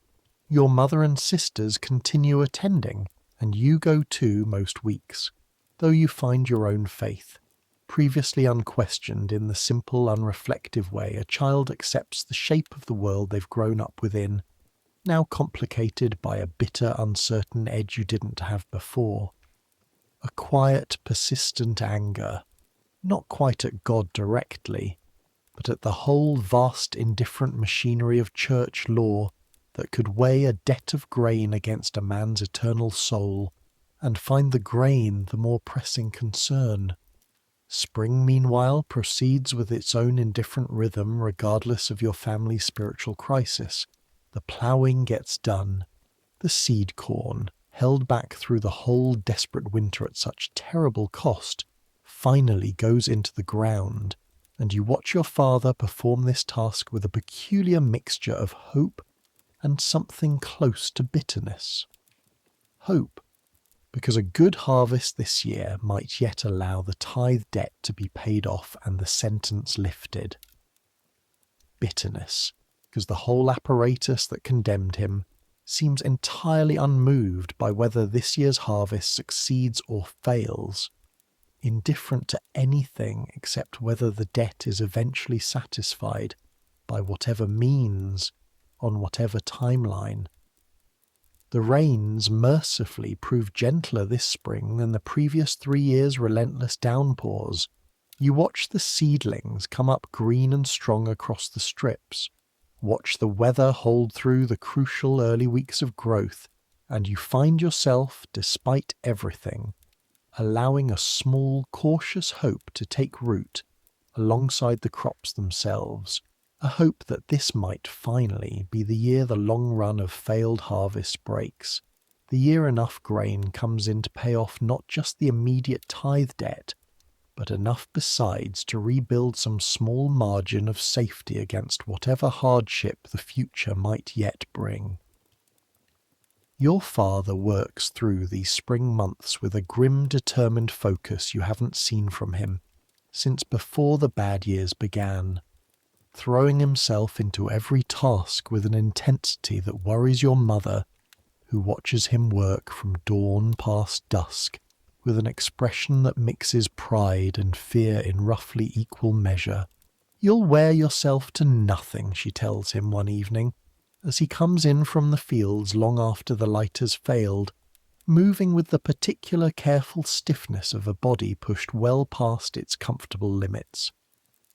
"I've a debt to pay," he says simply, "and a soul to redeem, and precious little time before the harvest tells us whether this year's labour was enough or not. I'll rest when there's less at stake." You throw yourself into the same labour alongside him, working strips of land with a focus that leaves your own hands raw and blistered by the season's end, your back permanently, it seems, set into a slight forward stoop that will take months to fully straighten out even once the heaviest labour eases. But you don't resent the work. Not really. Not when you understand exactly what depends on its success. Not merely your family's physical survival through another hard year, but something less tangible and, in its own way, even more precious. Your father's restoration to the community and church that have shaped every aspect of his life until this terrible winter tore a hole through the middle of it. Summer arrives, in the meantime, with its own particular labours, and you throw yourself into them with a focus sharpened by everything the winter and spring have cost your family. The hay must be cut and turned and gathered before the weather can spoil it, and you spend long aching days swinging a scythe through stands of grass still damp with morning dew, the blade catching the light in long silver arcs before it falls, the smell of cut grass rising up green and sweet and almost shockingly pleasant after a whole winter of smells you'd rather forget. Your shoulders burn by midday, a different ache than hunger, an honest muscular fatigue that at least comes with the promise of something to show for it, and you find a strange satisfaction in it that you didn't expect, in watching the neat fallen swathes spread out behind you row by row, tangible proof that the day's effort has produced something real. The sheep must be washed and sheared, the wool gathered and sorted, and you help with this too, wrestling reluctant ewes down into the cold stream water, your arms scratched and your clothes soaked through, laughing despite yourself at Agnes's shrieking delight whenever a sheep breaks free and goes charging off across the meadow with half its fleece still clinging in matted clumps, chased by half the village's children in a scene that feels, for one bright afternoon, almost entirely unburdened by the year's earlier grief, as though summer itself has granted a brief pardon from remembering how hard the preceding months were. The wheat, when it finally ripens toward the end of July, stands taller and fuller than anything you've seen in the fields these past 3 years, heavy golden heads bending under their own weight, and you walk out one evening just to look at it, running your hand along the tops of the standing grain the way you might run your hand along the flank of some enormous patient animal, feeling the rough, dry whisper of the heads against your palm, and you find your throat tightening with something you don't immediately recognize as anything other than simple, uncomplicated gratitude. Your father works beside you through the reaping itself with an intensity that borders on reverence, each swing of the sickle deliberate and careful, none of the grain wasted, every sheaf bound tight and set upright in careful rows across the stubble to dry before it's carted to the barn for threshing. You notice him pause more than once simply to look at the full sheaves stacked around him, his face unreadable but his stillness carrying its own kind of weight, and you understand, without either of you needing to say it aloud, that he's thinking of the thin, starved stalks of the previous 3 harvests, and measuring this year's abundance against that memory, and finding himself, for once, on the fortunate side of that particular comparison. The threshing itself takes place in the barn through the last hot days of August, the rhythmic thud of flails against the barn floor going on from dawn until the light fails, chaff filling the air in golden clouds that catch the low afternoon sun slanting through the open doors, settling into your hair and your clothes and the creases of your skin, till you go home each evening looking, your mother says, laughing for what feels like the first time in a year, like a man dredged in gold dust rather than the ordinary dust of an ordinary barn floor. The harvest, when it finally comes in late summer, proves better than any the village has seen in 4 years. Not abundant, not the kind of harvest that erases every hardship of the preceding lean years in a single golden season, but solid, sufficient, enough to fill the granaries meaningfully for the first time since the rains began their long, relentless assault on the fields years before. You stand in the fields during the reaping, your sickle moving through stands of wheat that actually have proper heavy heads of grain rather than the thin, starved stalks of previous years, and you feel something in your chest loosen, just slightly, for the first time in longer than you can properly remember. Not full relief, not yet, because there's still the tithe debt to settle and the sentence to see lifted, but something adjacent to relief, a cautious permission to hope that the worst might genuinely finally be behind you. There's a particular evening during that harvest, near the very end of the reaping, when the last strip of your family's wheat stands waiting to be cut, and the whole household comes out together to finish it. Even your mother, still not fully returned to her old strength, insisting on gathering and binding the fallen stalks behind you and your father as you swing your sickles side by side. Even Agnes and Mary set to chasing off the rooks that gather bold and hungry at the field's edge, waiting for their own chance at whatever grain the reaping might spill. You work until the light fails entirely, until you're cutting the last few stalks half by feel in the near dark, and when it's finally done, the whole family stands together in the stubble field under a sky just beginning to show its first stars, too tired to speak, and your father simply reaches out and rests one hand on your shoulder and one on your mother's and says nothing at all. Because there's nothing that needs saying that the moment itself hasn't already said more completely than words could manage. Your father works the harvest with an intensity that borders on desperation, determined to see enough grain gathered and threshed and measured out to satisfy the church's account in full at the earliest possible moment, unwilling to wait even a day longer than strictly necessary once the harvest yields make full payment possible. It's in the first week of September, with the last of the harvest safely gathered and threshed, that your family walks together to the church, carrying between you the full measured sum of the outstanding tithe debt, to make, at last, the payment that will begin the process of lifting the sentence that has hung over your household for the better part of a year. Father Osmond receives the payment himself, and you can see, in his face, genuine relief at finally being able to perform this particular duty rather than the terrible one he was forced to carry out back in the spring.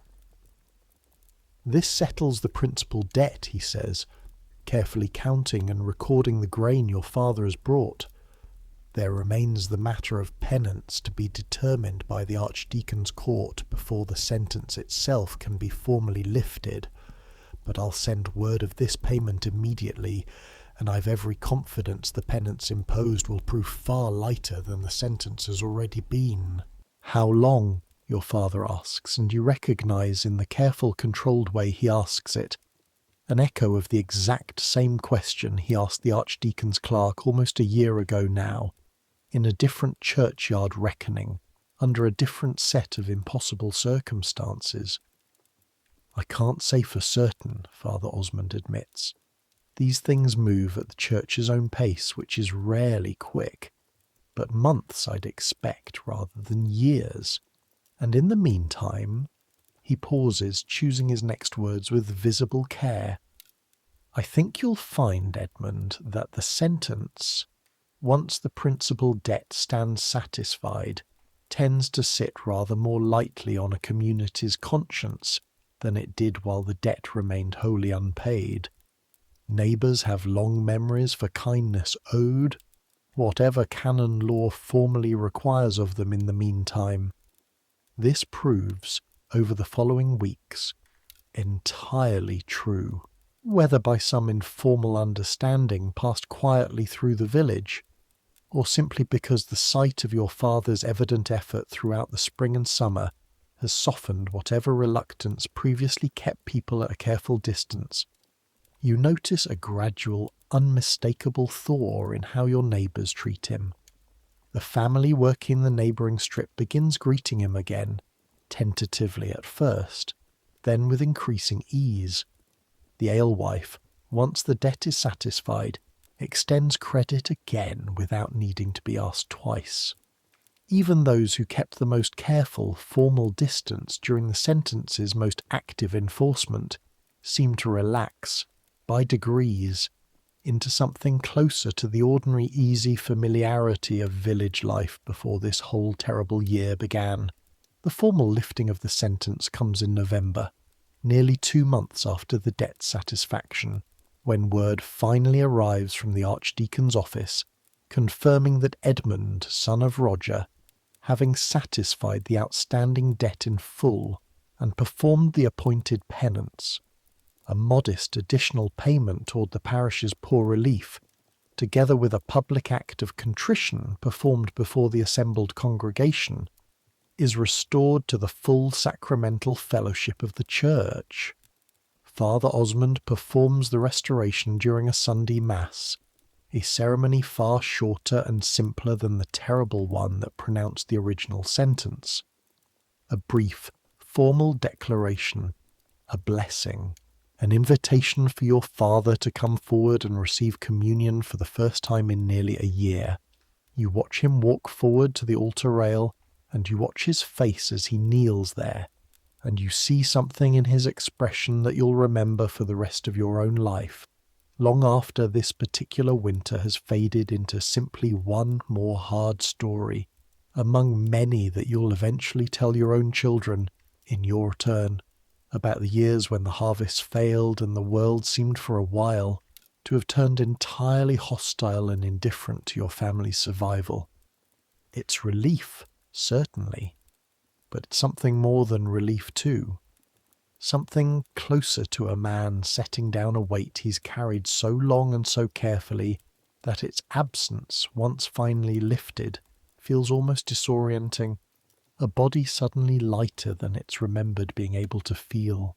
Afterward, walking home from the church together as a whole family for the first time in nearly a year, without the particular careful tension that's shadowed every such walk since that terrible morning in the churchyard, your mother slips her hand into your father's, openly, without any need for private defiance now.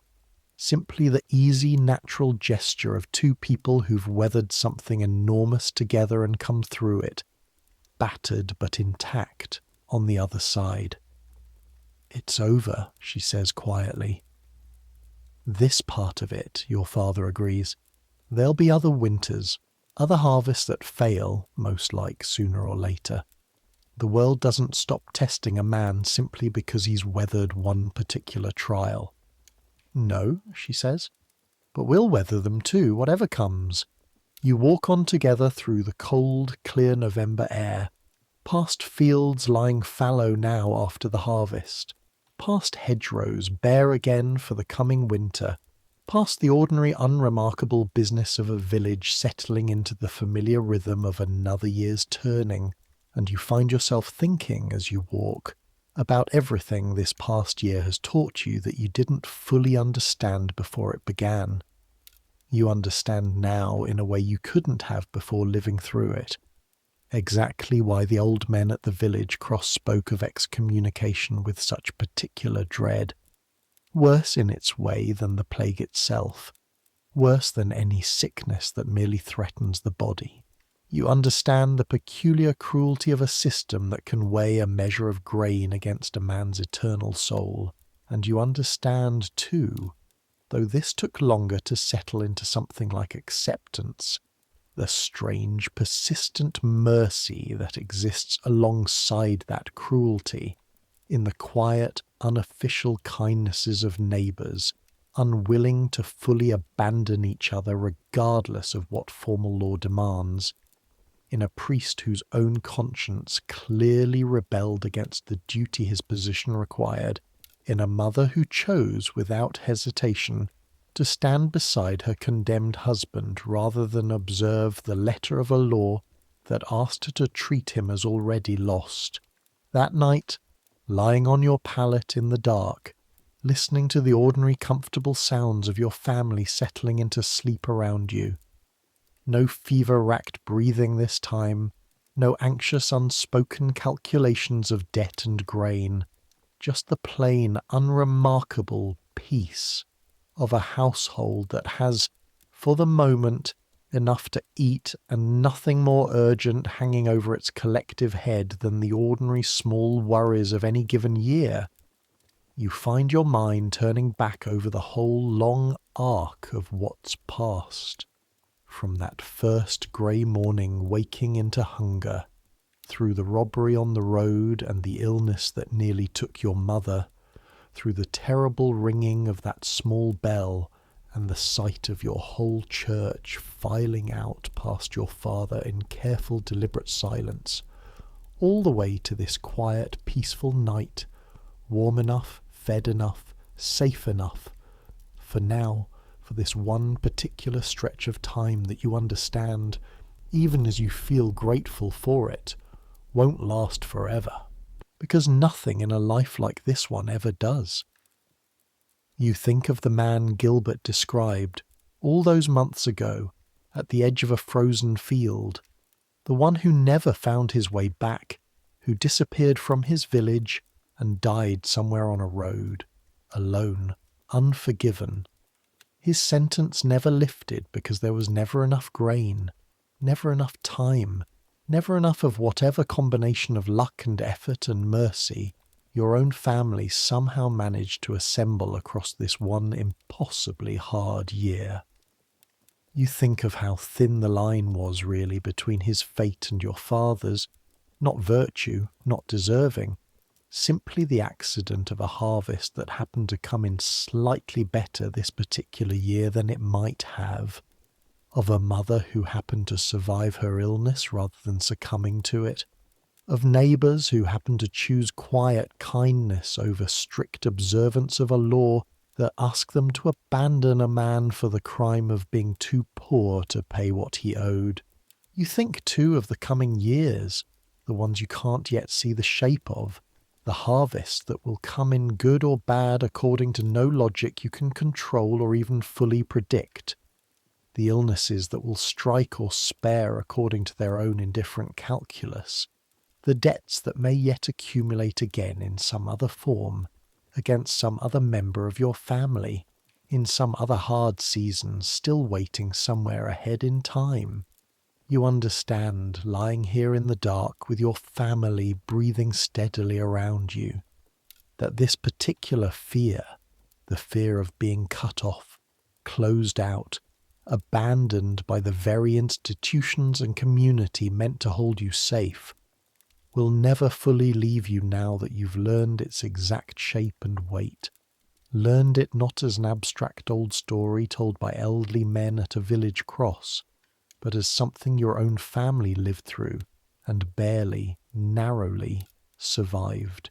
But you understand something else too, something that settles into you slowly, over these final quiet minutes before sleep finally claims you, something that feels almost like the beginning of a different, sturdier kind of faith than the simple, unreflective faith you carried into this terrible year, a faith not in the church's formal structures, which you've now seen can be as indifferent and unforgiving as any winter storm, but in the people who inhabit those structures alongside you, in Thomas continuing to work beside your father regardless of what canon law demanded, in Wenna coming when called without hesitation, in your own mother's fierce, unwavering choice to stand beside the man she loved, rather than observe a law designed, in that moment, to ask her to abandon him. That faith, you think, drifting now towards sleep, might be the one thing this whole terrible year has actually managed to give you, alongside everything it took away. Not certainty that the future holds no further trials. You know better now than to expect that. Know it in your bones the way you know the ache of a winter's hard labour. But a quieter, harder one certainty that whatever trials come, you won't necessarily face them entirely alone.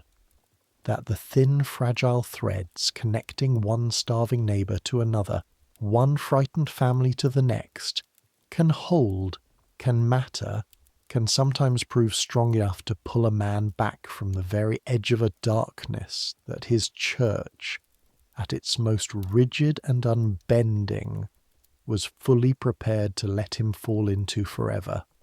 Centuries will pass, and the fields you've walked this whole hard year will be ploughed by hands you'll never know, under skies that will bring their own failures and their own mercies, according to patterns nobody in your small cold village could ever hope to predict or control. The church that pronounced your father's sentence will itself change beyond anything you could presently imagine, its laws softened or hardened by forces far beyond this one village's understanding. The very fear that gripped this whole community through the long months of your father's excommunication will fade, eventually from common memory, replaced by other fears suited to other ages, other hardships nobody here has yet imagined. But some things, you think, drifting now properly towards sleep, some things won't change, not really, not underneath whatever different shapes they come to wear in different centuries. People will go on choosing, in their own small quiet ways, whether to stand beside a neighbour in trouble, or to look away and keep their own distance safe.